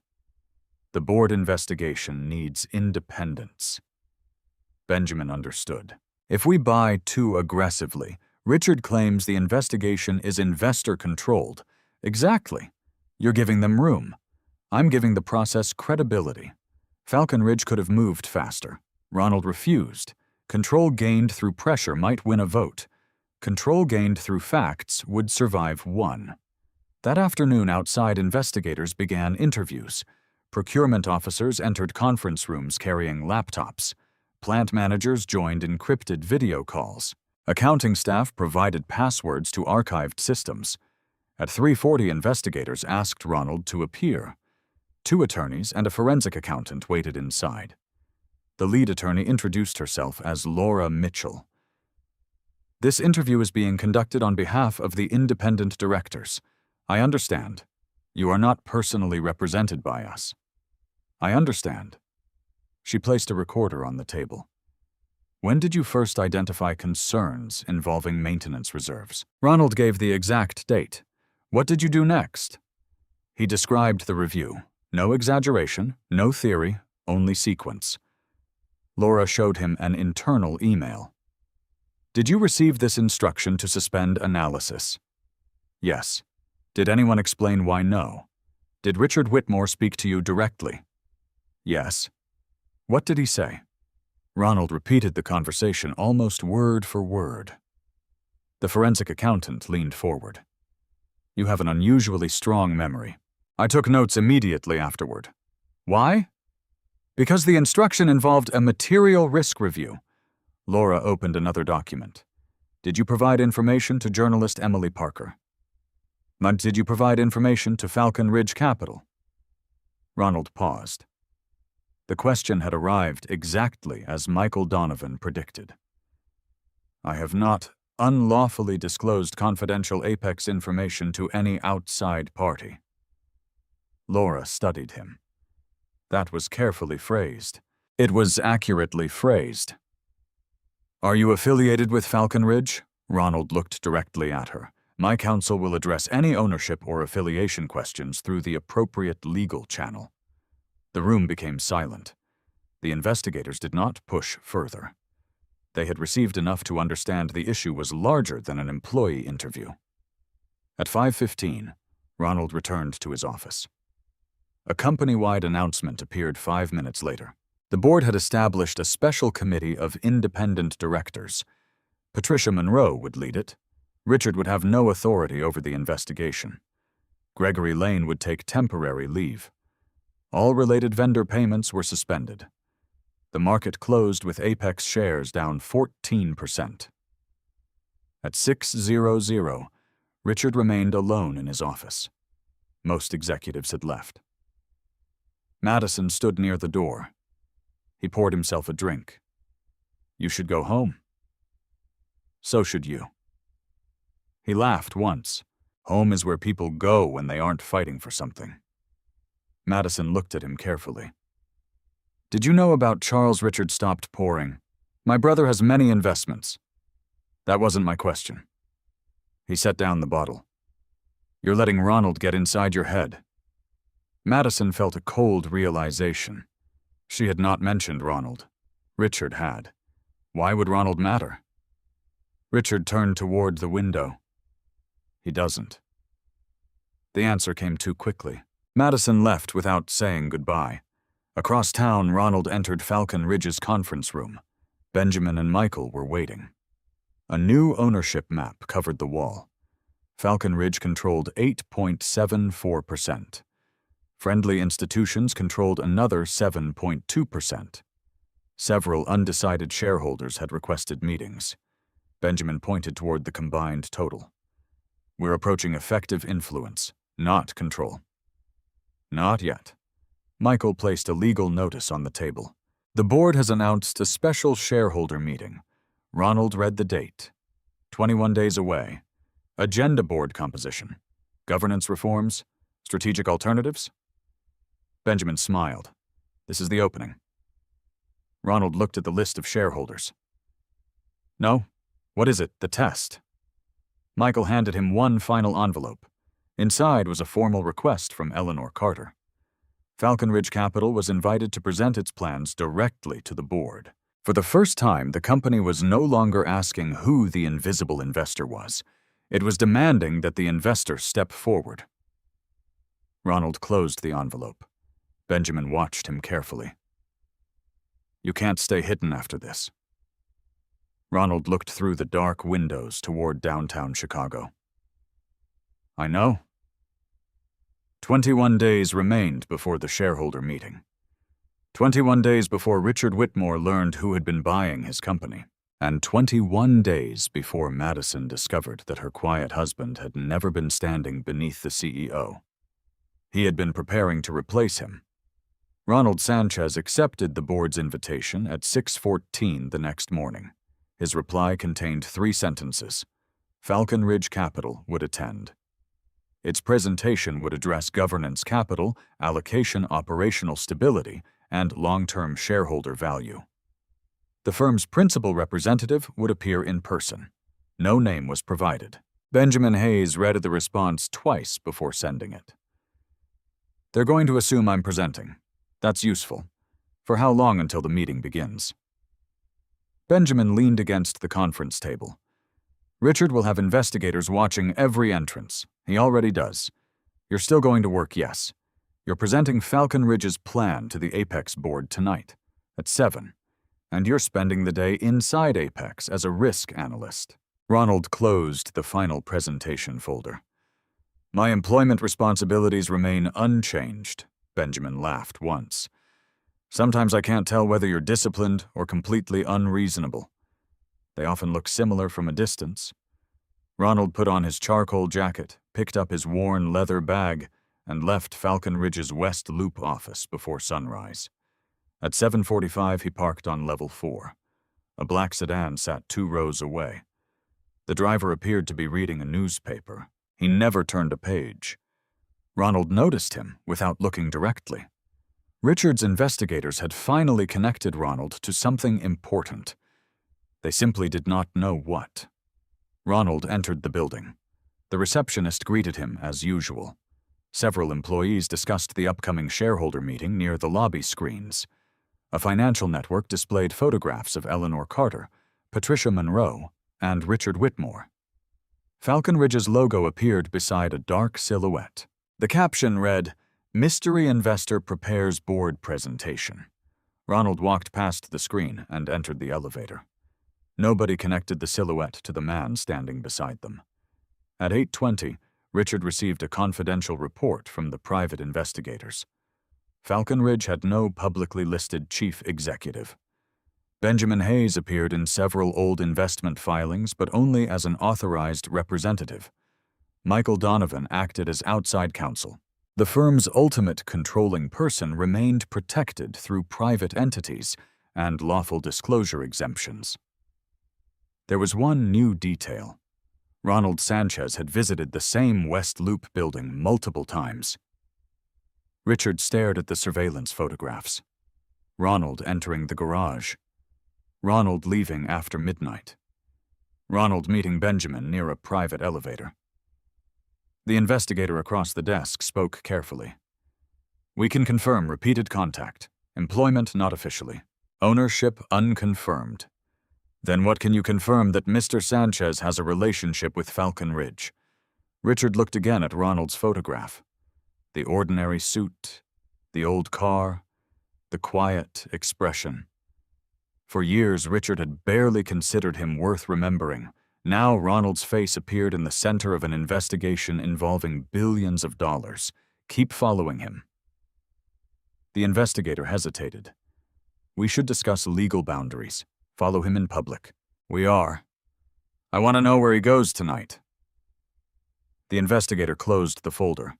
"We'll report what we can lawfully obtain." Richard disliked the answer. People had started placing limits around him. First the board, then counsel, now hired investigators. Control was leaving one boundary at a time. At 10:30, Madison asked Ronald to meet in an empty conference room. She was already waiting when he entered. On the table lay a printed photograph from a business publication. It showed Benjamin Hayes entering Falcon Ridge's office. "You know him," she said. "Yes." "How well?" "Well enough." "Is he your partner?" Ronald closed the door. "In some investments." Madison's voice became quieter. "And Falcon Ridge, what are you asking? Are you the person behind it?" Ronald looked at her for several seconds. Their marriage had lasted 12 years. During that time, he had explained his plans more than once. Small manufacturers, distressed assets, private partnerships, patient capital. Madison had heard the words. She had simply never considered them important. "The board presentation is tonight," he said. "That doesn't answer me. You'll have your answer soon." Madison stepped closer. "Why not tell me now?" "Because confidential obligations do not disappear because our relationship changed. I was your wife. You still are, legally. That isn't what I meant." Ronald's expression remained calm. "No, it isn't." She looked down at the photograph. "I thought you were afraid to take risks. I avoided careless risks. I thought you had no ambition. You measured ambition by visibility. I thought Richard was building something larger than you." Ronald did not respond. There was nothing he could say that reality had not already begun saying for him. Madison's eyes filled with frustration. "Were you testing me? No. Then why live like that? Like what? Driving that car? Packing lunch, letting people underestimate you?" Ronald answered without anger. "The car works. That can't be your explanation. It is part of it. And the rest, I never believed wealth needed to perform for strangers." The sentence left Madison silent. She had spent years entering expensive rooms to feel successful. Ronald had spent those same years quietly buying the buildings beneath them. At noon, the special committee released preliminary findings. The announcement was brief. Investigators had identified undisclosed relationships between certain Apex vendors and members of Richard Whitmore's family. The committee was reviewing approximately $146 million in payments. Richard denied wrongdoing. Trading in Apex shares was temporarily halted. The news spread across the company like an electrical surge. Employees stopped working. Phones rang without pause. Reporters gathered outside the building. By 12:30, camera crews blocked the main entrance. Richard issued another statement. He called the contracts legitimate. He called the investigation incomplete. He called the timing suspicious. He did not explain the missing disclosures. At 2:00, Eleanor placed Richard on administrative leave. The decision was temporary. Its meaning was not. Security disabled his unrestricted executive access. His company devices were collected. His authority over senior officers was suspended. For the first time in 11 years, Richard Whitmore left Apex headquarters without controlling what happened after he walked out. Reporters surrounded him outside. "Did you direct contracts to your brother? Are federal regulators involved? Is Falcon Ridge seeking your removal?" Richard ignored every question. Madison watched from the lobby. He entered a black SUV and disappeared into traffic. She expected to feel sympathy. Instead, she felt uncertainty. Richard had always looked strongest when a room belonged to him. Outside that room, he seemed smaller. At 5:30, Ronald shut down his Apex computer. He placed the original vendor folder inside a locked cabinet. Then he took the elevator to the garage. The black sedan followed him toward the West Loop. Ronald did not attempt to lose it. There was no reason. At 6:35, he entered Falcon Ridge Capital through the private garage. Benjamin waited upstairs with Michael Donovan and a communications advisor. A navy suit hung inside Ronald's office. Handmade, perfectly fitted, expensive without appearing decorative. Ronald changed slowly. He replaced his steel wristwatch with a simple black one. No luxury brand visible. No unnecessary display. Benjamin handed him the presentation binder. Every major financial network is outside Apex. They won't be inside the boardroom. Not tonight. Michael reviewed the legal protocol. The board knows Falcon Ridge's controlling principal will attend. Only Eleanor and Patricia have received the sealed identity notice. "Richard still believes I may be the principal," Benjamin said. Ronald adjusted his cuffs. "Let him." At 6:58, a secure elevator opened onto the executive floor of Apex Dynamics. Eleanor Carter waited beside the boardroom doors. Patricia Monroe stood with her. Both greeted Ronald formally. "Mr. Sanchez," Eleanor said. "Madam Chair." Behind the doors, 7 directors waited. So did Daniel Brooks, outside counsel, and 3 advisors. Benjamin entered first. Several directors straightened, expecting him to take the central seat. He did not. Benjamin moved to the side. Michael followed. Then Ronald entered, carrying the Falcon Ridge presentation. Silence spread across the room. One director looked from Ronald to Benjamin. Another removed his glasses. Daniel Brooks stopped writing. Eleanor walked to the head of the table. "Ladies and gentlemen, Falcon Ridge Capital has designated its founder and controlling principal to present tonight." She turned toward Ronald.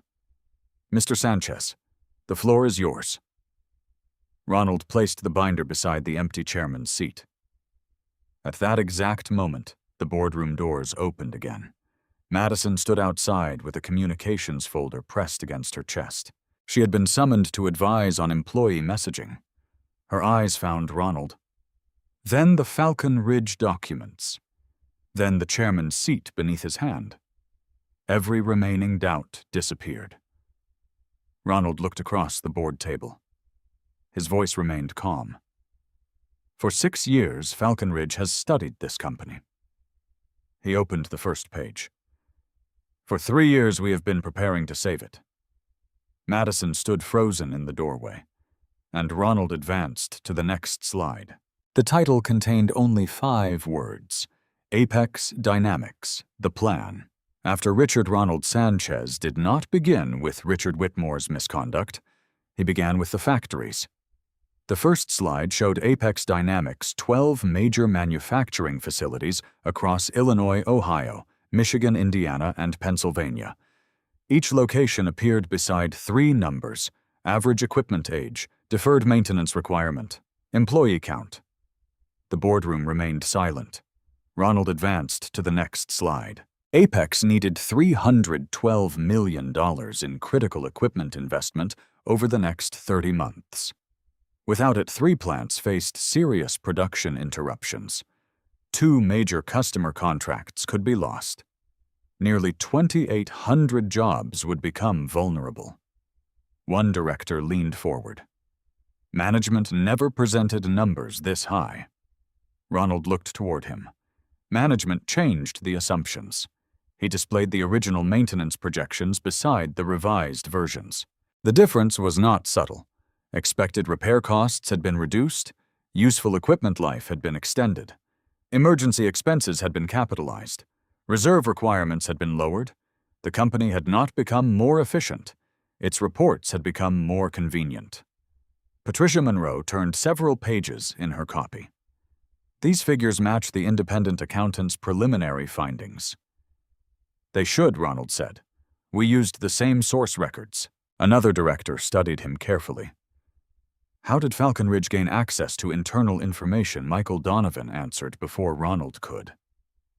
Falcon Ridge's analysis relies on public filings, legally obtained corporate records, shareholder materials, and information properly disclosed through the board's investigation. The director looked toward Ronald. And his employment, Ronald answered directly. My responsibilities as a risk analyst required me to identify material financial concerns. Did you use confidential information to purchase shares? No. Can you prove that? Yes. Michael placed a legal memorandum on the table. Every Falcon Ridge purchase had been reviewed against Ronald's internal access dates. Trading windows had been controlled. Transactions involving potentially material non-public information had been paused or cleared through independent counsel. The records covered 6 years. No improvisation, no convenient explanations prepared after the fact. The structure had existed from the beginning. Eleanor Carter looked toward the directors. Outside counsel reviewed these procedures before tonight's meeting, and one asked. Daniel Brooks answered reluctantly. We found no evidence of improper trading. Madison remained near the doorway. She barely moved. The Ronald standing before the board was not pretending to be someone else. That realization hurt more than the disclosure of his wealth. He had always been this man, measured, prepared, exact. She had simply refused to look closely enough. Ronald advanced the presentation. The next section addressed capital allocation. Falcon Ridge proposed suspending all executive bonuses for 18 months. The savings would not transform the company, but the decision would signal a change in priorities. Next came the corporate aircraft. 2 leased Gulfstream jets. Annual, cost $14.6 million. Falcon Ridge proposed terminating 1 lease immediately and selling unnecessary aviation rights connected to the second. Then came outside consultants, public relations advisors, strategy firms, executive coaching contracts, political consultants, luxury conference expenses. Combined annual spending exceeded $61 million. Ronald did not call the spending corrupt. He called it undisciplined. The word landed harder. One director frowned. You expect the company to cut its way back to growth. No matter how Ronald changed slides. A 5-year investment plan appeared. New robotic assembly systems, employee retraining, plant modernization, supplier renegotiation, regional production expansion, debt reduction. Falcon Ridge was prepared to commit $450 million in new capital if the board approved governance reforms and an operational restructuring. The directors exchanged glances. Benjamin Hayes spoke for the first time. The capital is fully committed. No financing contingency. None. No outside lender approval, none. Falcon Ridge did not need permission from banks. That changed the discussion. Apex had spent years presenting investors with ambitious plans funded by future borrowing. Ronald presented money already available. One director asked the obvious question: what does Falcon Ridge want in return? 3 board seats, Ronald said. Control of the Special Operational Committee. Appointment of an independent interim chief executive. And removal of executives involved in undisclosed related party transactions. The room became still again. Eleanor folded her hands. Does that include Richard? Yes. No hesitation, no pleasure. Only an answer. Madison watched Ronald's face. She had imagined this moment differently after learning the truth. She expected revenge, a visible satisfaction, some sign that he had built Falcon Ridge to humiliate the man she had chosen over him. But Ronald spoke about Richard as though discussing a damaged asset. Serious, necessary, impersonal. That frightened her more. Patricia turned toward the final section. Who do you propose as interim CEO, not me? Several directors looked surprised. Ronald continued. Falcon Ridge invests in companies. It does not require its founder to operate them personally. You already understand Apex better than most executives, Eleanor said. Understanding a business does not automatically make someone the best daily operator.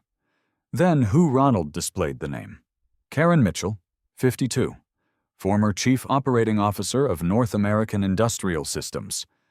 27 years in advanced manufacturing. Experience restructuring 3 publicly traded companies without mass layoffs.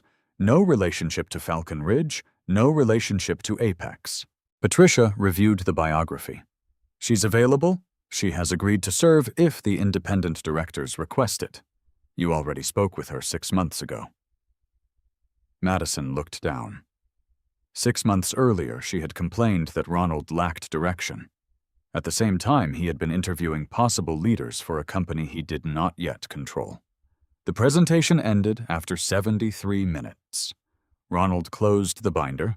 I'm not asking this board to trust me because I own shares. He looked around the table. I am asking you to examine the plan. If the numbers are wrong, reject it. If the governance structure is weak, challenge it.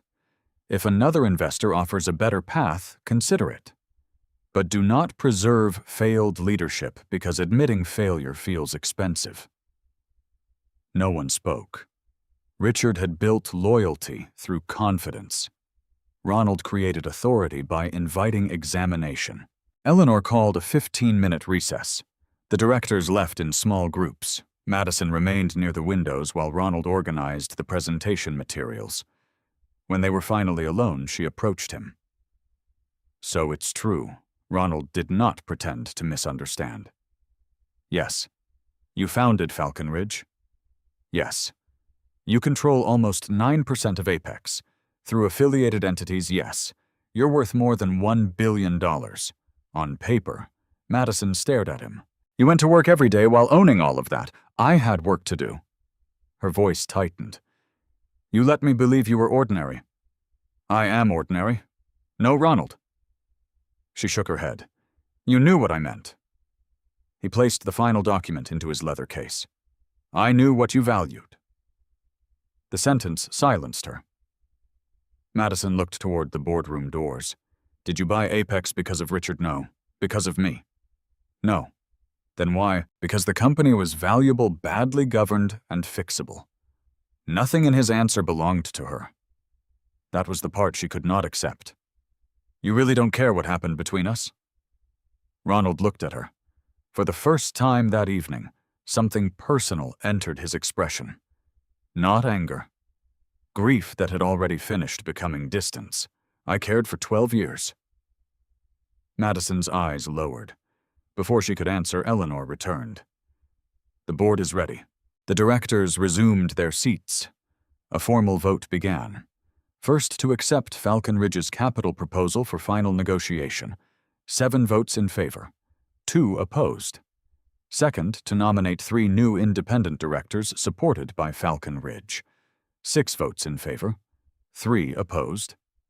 Third, to recommend Richard Whitmore's permanent removal subject to the special committee's completed findings. 5 votes in favor, 4 opposed. The motion passed. Madison closed her eyes. Richard's future had narrowed to a single investigation. Ronald remained motionless. Then Patricia received a secure message from outside counsel. She read it once. Her expression changed. "What is it?" Eleanor asked. Patricia placed the phone on the table. Investigators recovered deleted emails from Richard's personal account. Daniel Brooks stood. What emails? Patricia looked directly at Ronald. Messages discussing payments to Charles Whitmore. The room went silent. "There's more," she said. One message instructs Gregory Lane to reduce the maintenance reserves before the refinancing. Ronald slowly closed his pen. The missing link had finally appeared. Richard had not merely known, he had directed it. And this time the evidence carried his own words. Richard Whitmore learned about the recovered emails from a television screen. He was sitting inside his attorney's conference room when a financial news anchor announced that Apex Dynamics investigators had found messages connecting him directly to vendor payments and altered maintenance reserves. The television displayed his official company portrait. Confident smile, perfect suit. The image belonged to a different man now. Richard's attorney, Samuel Price, muted the television. "How many personal accounts did you use for company business?" Richard remained standing near the windows. 1. Were messages deleted? I regularly cleared old emails. That is not what I asked. Richard turned. I don't remember. Samuel opened a folder. You need to start remembering. Richard's face hardened. I hired you to defend me, and I cannot defend an answer that changes every hour. The attorney placed a printed email on the table. Richard recognized it immediately. The message had been sent to Gregory Lane 32 months earlier. Adjust the reserve assumptions before the refinancing presentation. We cannot carry that number into the board meeting. Another email followed. Charles needs the North Star payments approved this week. Keep the vendor review limited to operational staff. Richard looked away. Samuel watched him carefully. Did your brother receive money from these companies? I don't know his personal finances. Did you know he controlled North Star? He advised them. That is not the same answer. Richard walked towards the conference table. My brother introduced reliable contractors during a difficult expansion, and you failed to disclose the relationship. It was not material. $146 million is material. Richard slammed one hand against the table. I saved Apex. Samuel did not react. You may have saved it once. He pointed toward the emails. These could destroy it now. At Apex headquarters, the special committee remained in session long after midnight. Outside counsel projected recovered messages across the boardroom screen. Some were short. Some appeared harmless alone. Together, they formed a clear sequence. Richard pressured Gregory Lane to reduce maintenance reserves before debt negotiations. Gregory instructed accounting employees to reclassify emergency repairs. Vendor contracts connected to Charles Whitmore received accelerated approval. Executive bonuses increased after the refinancing closed. The company had borrowed money using financial assumptions Richard helped manipulate. Patricia Monroe read each message without visible emotion. Eleanor Carter sat at the head of the table. What is the potential exposure? Laura Mitchell answered. Shareholder litigation is likely. Regulatory investigation almost certain. Criminal. We cannot determine that. The directors understood what she meant. The evidence would be referred to federal authorities. Whether charges followed no longer belonged to the board.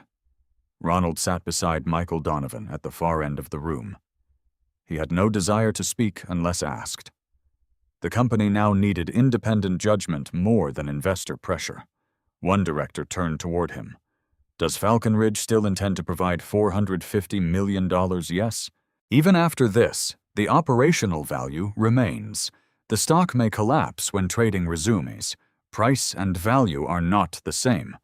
What if regulators impose penalties? We modeled that. The director stared at him. You modeled executive fraud. We modeled severe governance failure. Ronald's voice remained calm. Falcon Ridge never depended on Richard's reputation. That truth separated him from almost every other investor. Most shareholders had purchased Apex because they trusted Richard. Ronald had purchased it because he trusted the factories, employees' customer contracts, and industrial assets beneath Richard's image. A polished executive could disappear. A well-positioned manufacturing network remained valuable. Eleanor called for another vote. The motion was simple. Terminate Richard Whitmore for cause. All 9 directors voted. 8 supported termination. 1 abstained, none opposed. Richard's 11-year leadership ended at 12:43 a.m. No farewell statement. No retirement package. No executive celebration. His company access was permanently revoked. His deferred compensation was frozen pending legal review. Apex would also seek recovery of bonuses tied to inaccurate financial reports. Eleanor signed the resolution. Then she looked toward Ronald. Karen Mitchell can begin Monday, yes. Will Falcon Ridge announce its support publicly, yes. Will you appear beside her? Ronald considered the question. My presence may reassure investors. It will also attract attention. I understand. Madison stood outside the boardroom with the communications team when the decision became official. Her responsibility was to prepare the employee announcement. For years, she had written messages celebrating Richard's leadership. Now she was expected to explain his removal. She stared at the blank screen. Apex Dynamics today announced the termination of Chief Executive Officer Richard Whitmore following preliminary findings by the special committee. The sentence felt unreal. 3 weeks earlier, Richard had promised to make her vice president of marketing. He had spoken about their future as though success had already been guaranteed. Now his name had become a corporate liability. Her phone vibrated. Richard. Madison let it ring twice before answering. Did they fire me? His voice lacked its familiar confidence. Yes. Who voted, I don't know. You were there. Outside the room. Ronald was inside. Yes. Richard became silent. Then his voice sharpened. He planned this. The emails were yours. You don't understand how corporations operate. I understand what the messages said. They were taken out of context. Did you know Charles controlled the vendors? Richard did not answer. That silence gave Madison more truth than another denial. You knew, she said. I knew he had relationships. You told the board you didn't. I was protecting the company. No. Madison closed her eyes. You were protecting yourself. Richard laughed bitterly. And now you believe Ronald is some kind of hero. This isn't about Ronald. It has always been about him. Madison looked through the glass wall toward the closed boardroom doors. No, Richard. Her voice became quieter. That is what you never understood. She ended the call. For the first time, she had chosen not to follow him. By 7 the next morning, Apex issued 3 announcements. Richard Whitmore had been terminated for cause. Karen Mitchell had been appointed interim CEO. Falcon Ridge Capital had committed up to $450 million to support modernization and financial stability. The 4th announcement appeared in Falcon Ridge's regulatory filing. Ronald Sanchez was formally identified as its founder, controlling principal and chief investment officer. His photograph spread across financial networks within minutes, not a corporate portrait. A recent image showed him leaving Apex headquarters carrying his worn leather bag. The headline appeared beneath it. Quiet Apex employee, revealed as billionaire investor behind historic takeover. Employees stared at the lobby screens. Co-workers from risk analysis gathered in disbelief. One analyst whispered, "He ate lunch with us yesterday." Another said he drove that old Honda every day. A third remembered every joke about Ronald lacking ambition. Nobody laughed now. Ronald arrived at 8:03. Cameras crowded the entrance. Reporters shouted questions. "Mr. Sanchez, when did you decide to remove Richard Whitmore? Are you taking control of Apex? How much is Falcon Ridge worth? Did your divorce influence the investment?" Ronald stopped only once. "This company employs more than 18,000 people," he said. "Today should be about protecting their future." Then he entered the building. The lobby became silent. Employees moved aside as he crossed the marble floor. Some looked impressed, others embarrassed. Most simply watched.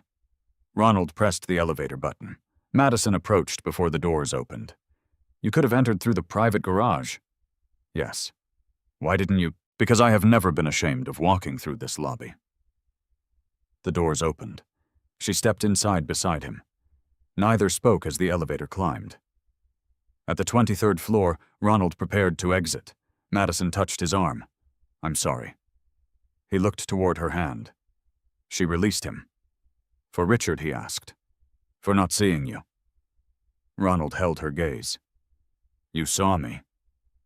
The answer was quiet. You simply believed what you saw wasn't enough. He stepped out. The doors closed between them. Madison stood alone as the elevator continued toward the executive floor. At 9:00, federal agents entered Apex headquarters carrying document requests. At 9:05, trading resumed. The stock fell 18%.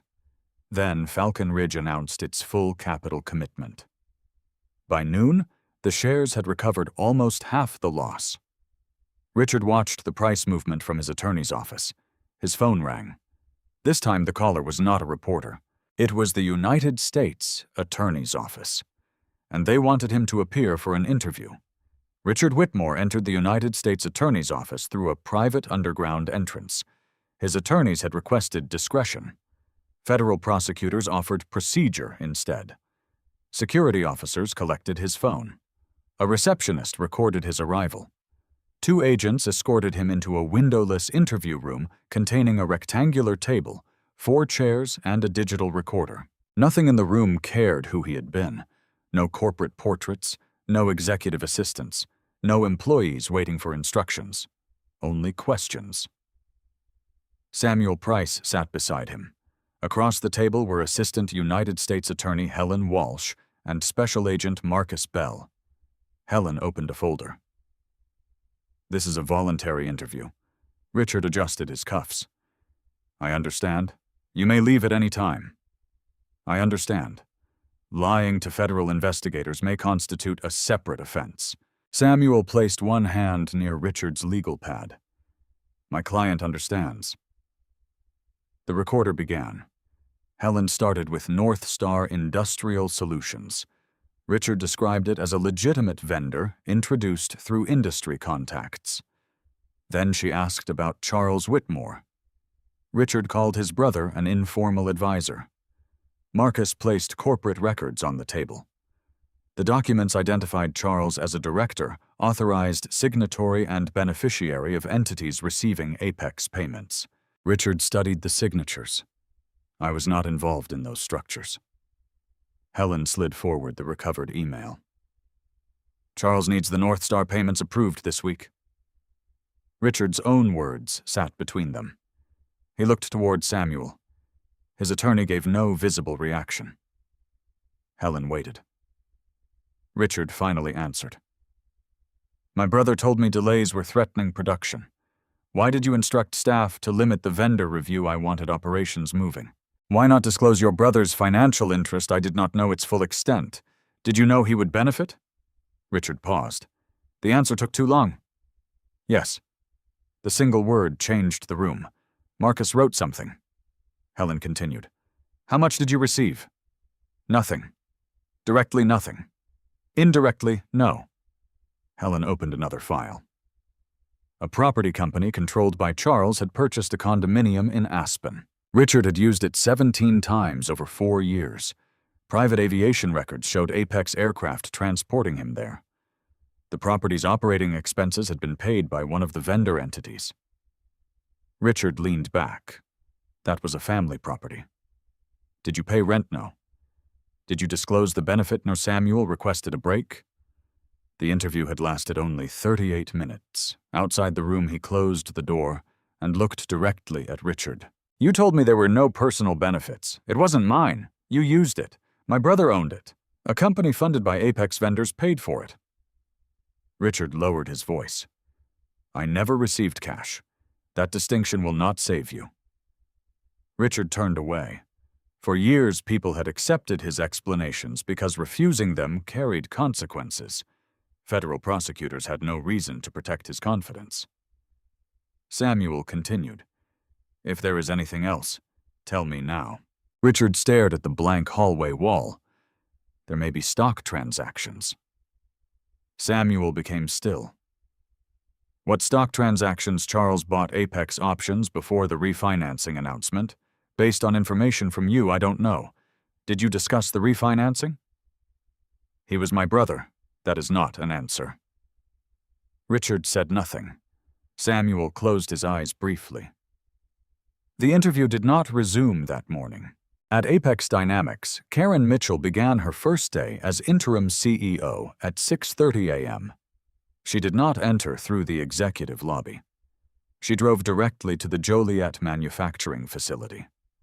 Ronald met her beside the main production floor. Karen wore steel-toed boots, safety glasses, and a navy work jacket with no executive title printed beneath her name. Machines moved behind them.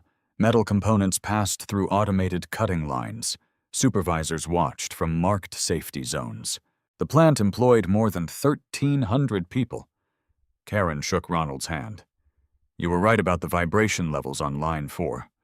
You inspected it before sunrise. What did maintenance say the primary bearing may fail within 6 weeks?" Ronald nodded.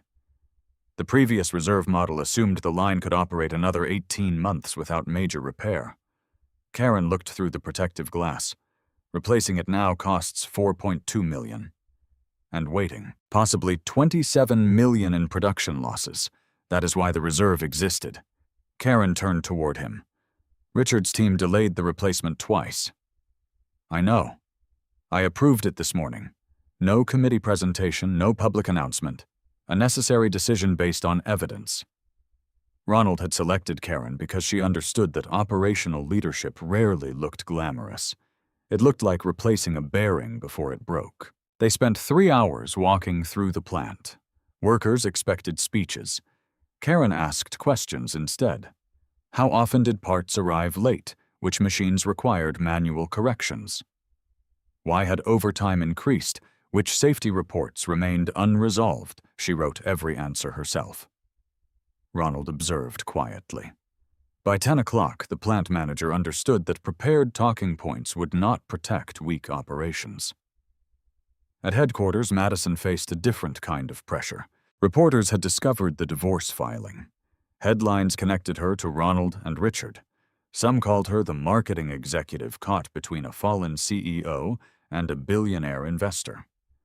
Others described her as the wife who left before discovering her husband's fortune. The articles simplified 12 years into humiliation. Employees stopped speaking when she passed. Messages filled her social media accounts. Some mocked her, some insulted her, some asked for interviews. Madison deleted the applications from her phone.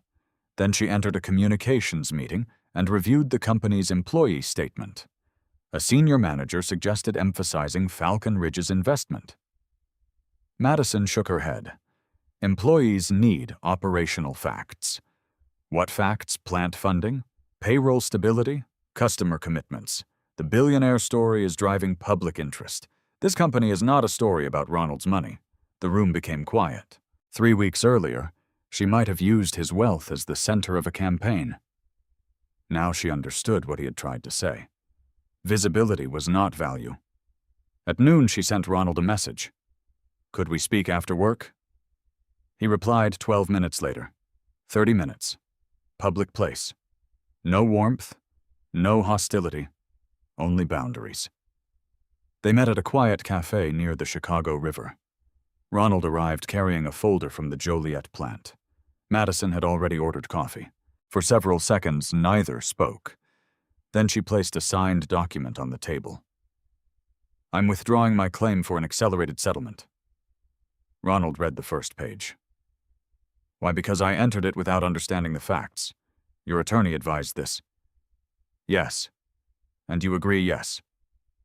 Ronald closed the document. Madison looked toward the river. I also told Richard I won't speak with him again. That is your decision. I thought you should know. You don't owe me that information. Her face tightened. I owe you more than information. Ronald waited. I was wrong about you. You were wrong about what mattered to you. Madison accepted the correction. I kept measuring our life against other people. Yes. I thought you were standing still. I know. I thought Richard was moving forward. He was moving quickly. She looked at him. That isn't the same thing. No. Madison's voice softened. Is there any chance for us? The question remained between them. Ronald did not answer immediately. Outside, pedestrians crossed the bridge beneath a cold afternoon sky. 12 years could not be dismissed with one sentence. Neither could it be restored with regret. Finally, Ronald spoke. I forgive you.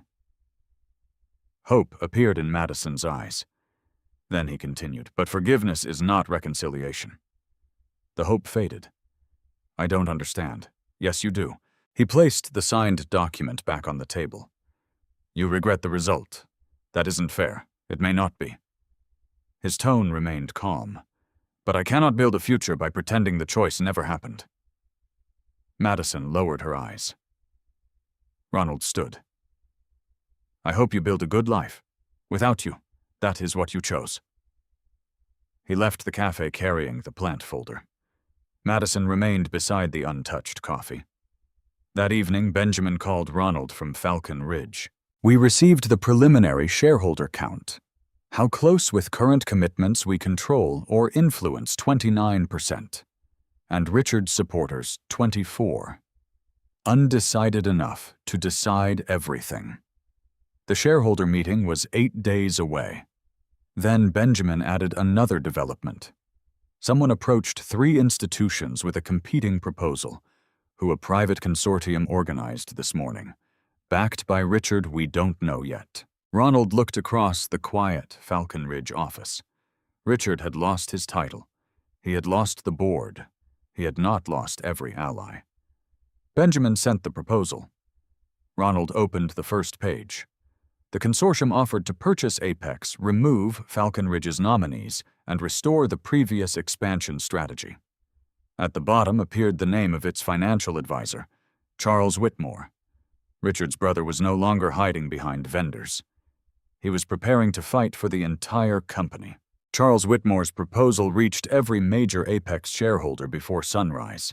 The document looked professional. 38 pages, confidential financing letters, projected returns, a 5-year expansion model, a promise to protect management continuity and restore market confidence. The proposed purchase price valued Apex Dynamics at $74 per share, almost 20% above the previous closing price. By 8 o'clock, financial networks were calling it a serious competing bid. By 8:15, Apex shares rose 12%. By 8:30, Benjamin Hayes had identified the weakness. He placed the proposal in front of Ronald Sanchez inside Falcon Ridge's conference room. The financing isn't committed. Ronald turned to the lender letters. 2 private credit funds had expressed interest. Neither had guaranteed funds. Both required satisfactory due diligence. Both could withdraw if regulators expanded the investigation. The offer appeared large. Its foundation remained uncertain. Michael Donovan sat beside Benjamin. There's another issue. He opened the ownership section. The consortium includes 3 investment vehicles incorporated within the last 72 hours. Beneficial owners. Ronald asked. Not fully disclosed. Charles. He is listed as advisor, not principal. Ronald read the documents in silence. Richard and Charles had spent years using distance as protection. Advisors, trusts, private companies, layered ownership. The structure changed names. The habit did not. Benjamin pointed toward the offer price. Shareholders may ignore the risks. They may. $74 is difficult to compete with. We don't need to compete with a number they cannot fund, but we need to prove that. Ronald closed the proposal. No. Benjamin frowned. No, they need to prove they can fund it. Falcon Ridge would not attack the offer emotionally. It would ask questions. Which banks had committed capital? Who controlled the new entities? Would the buyers assume regulatory liabilities? Would they protect the $450 million modernization program? Would they preserve employee pensions? Would they retain Karen Mitchell? Would they waive conditions tied to the federal investigation? If Charles could answer, shareholders deserved to consider his proposal. If he could not, the offer would collapse under its own weight. At Apex headquarters, Karen Mitchell called an emergency leadership meeting. She placed both proposals on the table. Charles promised a premium purchase price. Falcon Ridge promised operating capital. The difference mattered. One plan rewarded shareholders immediately. The other attempted to rebuild the company. Karen looked toward the senior officers. Our job is not to campaign for either side. Madison sat near the end of the table. What do we tell employees the truth? That ownership may change. Yes. That the competing offer could replace the current plan, yes. Several executives appeared uncomfortable. Richard's administration had treated communication as control. Karen treated it as responsibility. She continued. Factories will continue operating. Payroll will continue. Customer orders will be fulfilled. No employee should hear otherwise from this team. The plant modernization program had already begun. Emergency repairs at Joliet were scheduled. Equipment inspections had started in Cleveland and Fort Wayne. Karen would not allow a shareholder fight to stop operational work. After the meeting, Madison remained behind. Charles's proposal mentions restoring the previous expansion strategy. Karen looked up. I saw that. That strategy was built on the reserve assumptions under investigation. Yes. So the offer depends on continuing a plan that may have been false. Karen studied Madison carefully. You understand the company better than your title suggests. Madison gave a small, tired smile. I spent years explaining other people's plans. Perhaps you should begin evaluating them. The comment stayed with her. At 10 o'clock, Falcon Ridge released a formal shareholder response. It did not increase its price. It did not call Charles dishonest. It requested verifiable evidence of financing and complete beneficial ownership disclosure. The response contained 9 questions. Financial analysts began discussing them immediately. By noon, Charles's proposed lenders had issued statements. Neither confirmed a binding commitment. Apex shares surrendered half their morning gains. At 1:20, Emily Parker published another investigation. The article identified one of the consortium's new entities as sharing legal counsel with Northstar Industrial Solutions. A second entity had received initial funding from a real estate company connected to Charles. The competing offer was not independent. It was another Whitmore structure. Charles appeared on television 40 minutes later. He sat inside a hotel conference room beside 2 attorneys. His expression resembled Richard's, confident, controlled, practiced. This proposal offers shareholders immediate value, he said. Falcon Ridge is attempting to seize a valuable American manufacturer at a depressed price. A reporter asked about Northstar. Charles dismissed the question. Northstar provided legitimate services. Did you profit from Apex contracts? My investments are private. Did your brother approve those contracts? Richard acted in the company's best interests. Are your financing commitments binding? Charles looked toward his attorney.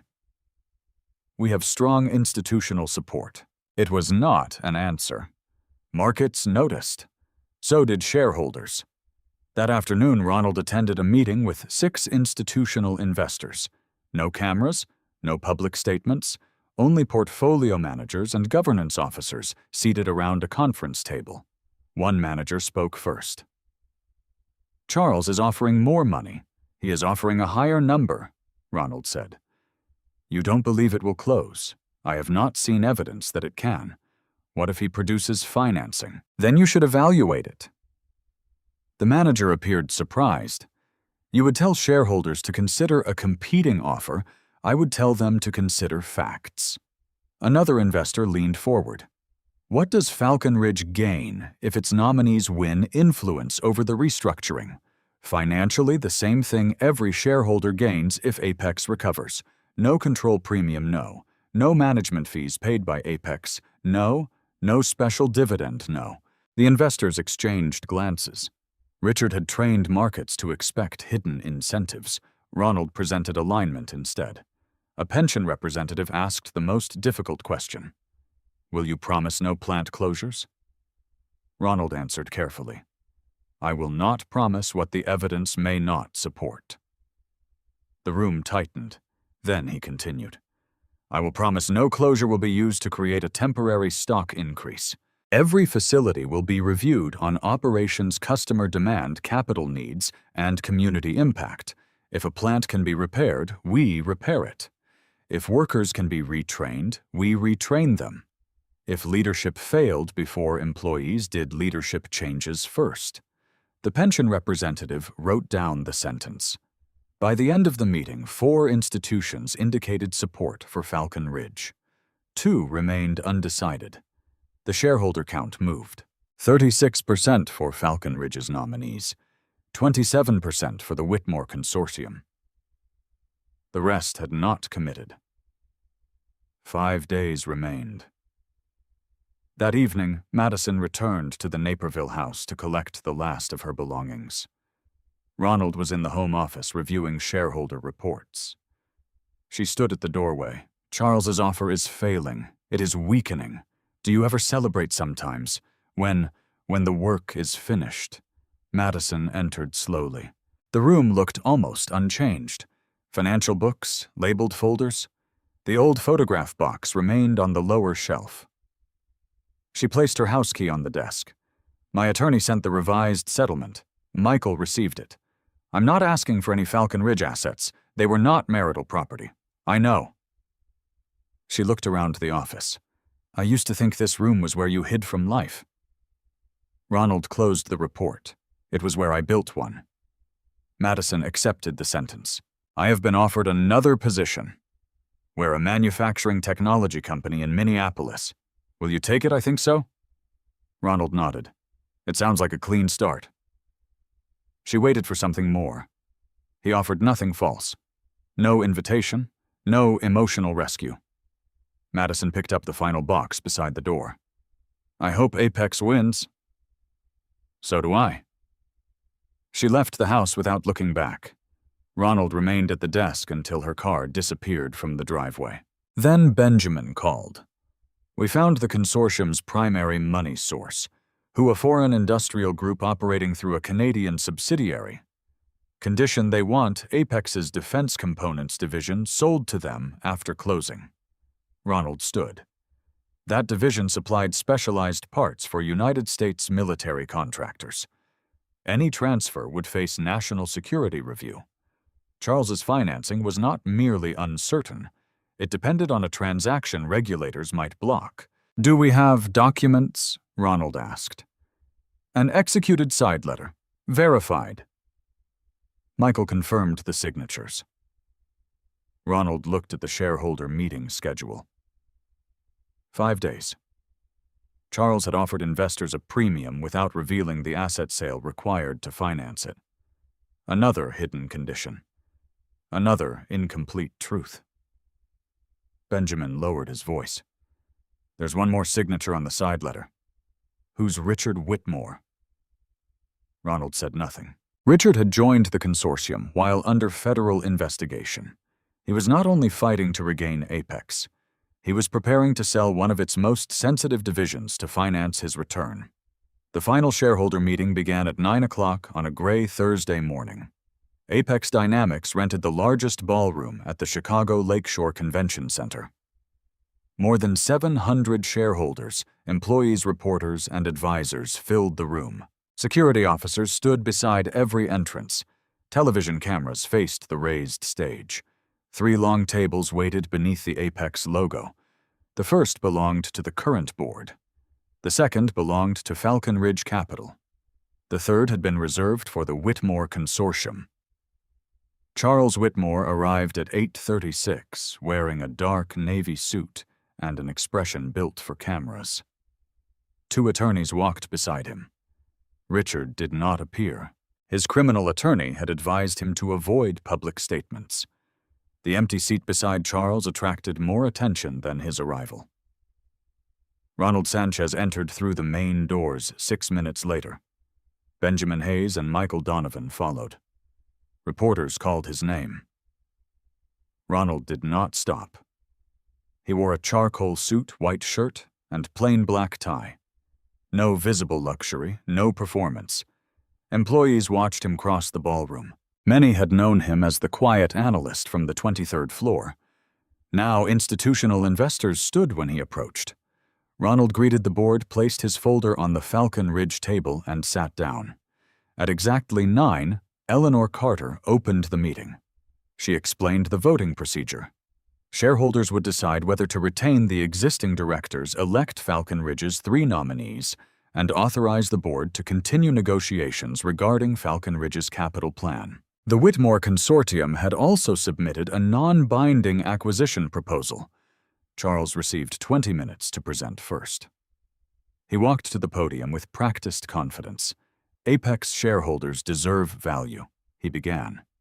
He described Falcon Ridge as an opportunistic investor, exploiting temporary weakness. He promised a higher purchase price. He promised strategic expansion. He promised continuity for customers and employees. He did not mention the defense division sale. He did not mention the foreign industrial group. He did not mention that his financing depended on regulatory approval that might never come. When he finished, several shareholders applauded. The $74 offer remained attractive. Eleanor thanked him. Then she turned toward Ronald. Falcon Ridge may respond. Ronald walked to the podium carrying one thin folder. He did not display charts. He did not repeat the entire restructuring plan. He began with a question. Mr. Whitmore, is your offer fully financed? Charles leaned toward his microphone. We have substantial institutional support. That was not the question. Charles's attorneys shifted in their seats. Ronald continued. Are the funds committed without conditions? Charles looked toward Eleanor. This is not a courtroom. No, Ronald said. It is a shareholder meeting, and shareholders are being asked to trust your number. The room became quiet.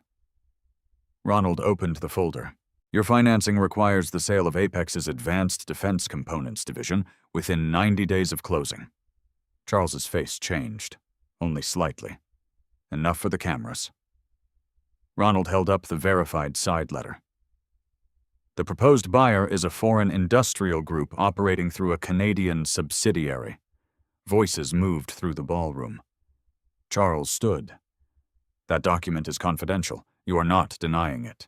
Our transaction advisors are evaluating multiple strategic alternatives. Ronald looked toward the shareholders. The defense division generated $186 million in operating profit last year. It holds contracts involving controlled technology. Any transfer may require national security review. Without the sale, the consortium's financing falls short by approximately $1.1 billion. The ballroom erupted. Reporters raised their phones. Investors turned toward advisors. Charles's attorneys whispered urgently. Ronald placed the document before Eleanor. There is another issue. He displayed the signature page. Charles Whitmore, 2 consortium representatives, and Richard Whitmore. The former CEO had signed the side letter after the board placed him on administrative leave. He had attempted to arrange the sale of a major Apex division without authority. Charles approached the podium. My brother signed as an advisor. Your brother was under investigation for concealing related party transactions, Ronald replied. And you concealed his role in this proposal? Eleanor called for order. The ballroom slowly quieted. Charles returned to his table. His confidence had not disappeared. It had lost its audience. Ronald closed the folder. Falcon Ridge is not offering shareholders the highest imaginary price.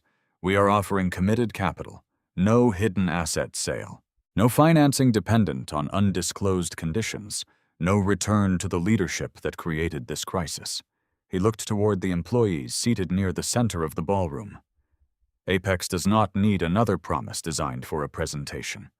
It needs machines repaired, debt reduced, contracts protected, managers held accountable, and employees treated as the source of the company's value rather than the cost of someone else's ambition. This time, the applause began among factory workers. Then engineers joined. Then several institutional representatives. Ronald stepped away from the podium before it became celebration. The votes were counted for almost 2 hours. During that time, Charles remained at his table. His attorneys made repeated calls. One proposed lender publicly withdrew support. The second announced that its financing discussions had ended. By noon, the Whitmore offer no longer existed in practical terms. At 12:18, Eleanor received the certified results. Falcon Ridge's 3 nominees had won with 58% of shares voted. The governance reforms passed with 63%. The board received authority to finalize Falcon Ridge's $450 million capital commitment. Charles Whitmore's proposal received less than 24% support. Ronald did not smile when the result was announced. He shook Benjamin's hand, then Michael's. The victory did not feel like conquest. It felt like responsibility arriving. 3 months later, the Joliet production line operated with a new bearing system. 6 months later, Apex had reduced consultant spending by $41 million. 1 year later, the company completed modernization projects at 5 plants. No factories closed. More than 2,000 employees entered paid technical training programs. Debt fell, customer delays declined, safety performance improved. Karen Mitchell became permanent CEO. Ronald accepted the role of non-executive chairman. He never moved into Richard's old office. The space became a shared operational review room where plant managers presented problems directly to the board. Richard Whitmore eventually pleaded guilty to conspiracy securities fraud and making false statements to investigators. Gregory Lane cooperated with prosecutors. Charles faced civil claims and a separate investigation involving the vendor companies. Their names disappeared from Apex headquarters. Not erased, recorded accurately. Madison moved to Minneapolis and became vice president of communications for a manufacturing technology company. She stopped chasing proximity to powerful people. For the first time, she built authority that belonged to her. The divorce became final without public conflict.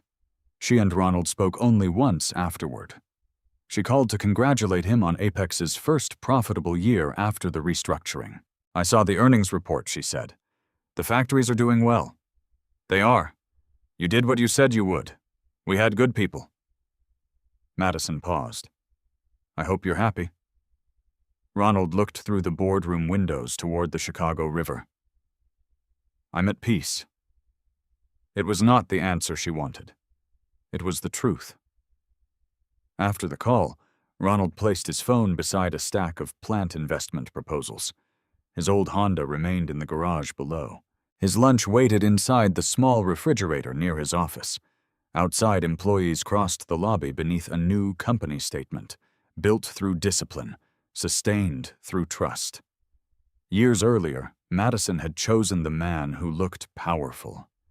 Richard had owned the room. Ronald had understood the building.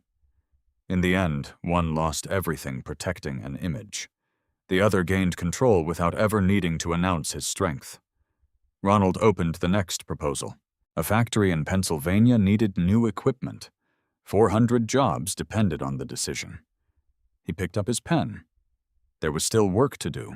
The deepest lesson from Ronald's journey is that true strength does not always announce itself. Sometimes it looks like patience, discipline, quiet sacrifice, and the courage to keep building when no one believes in you.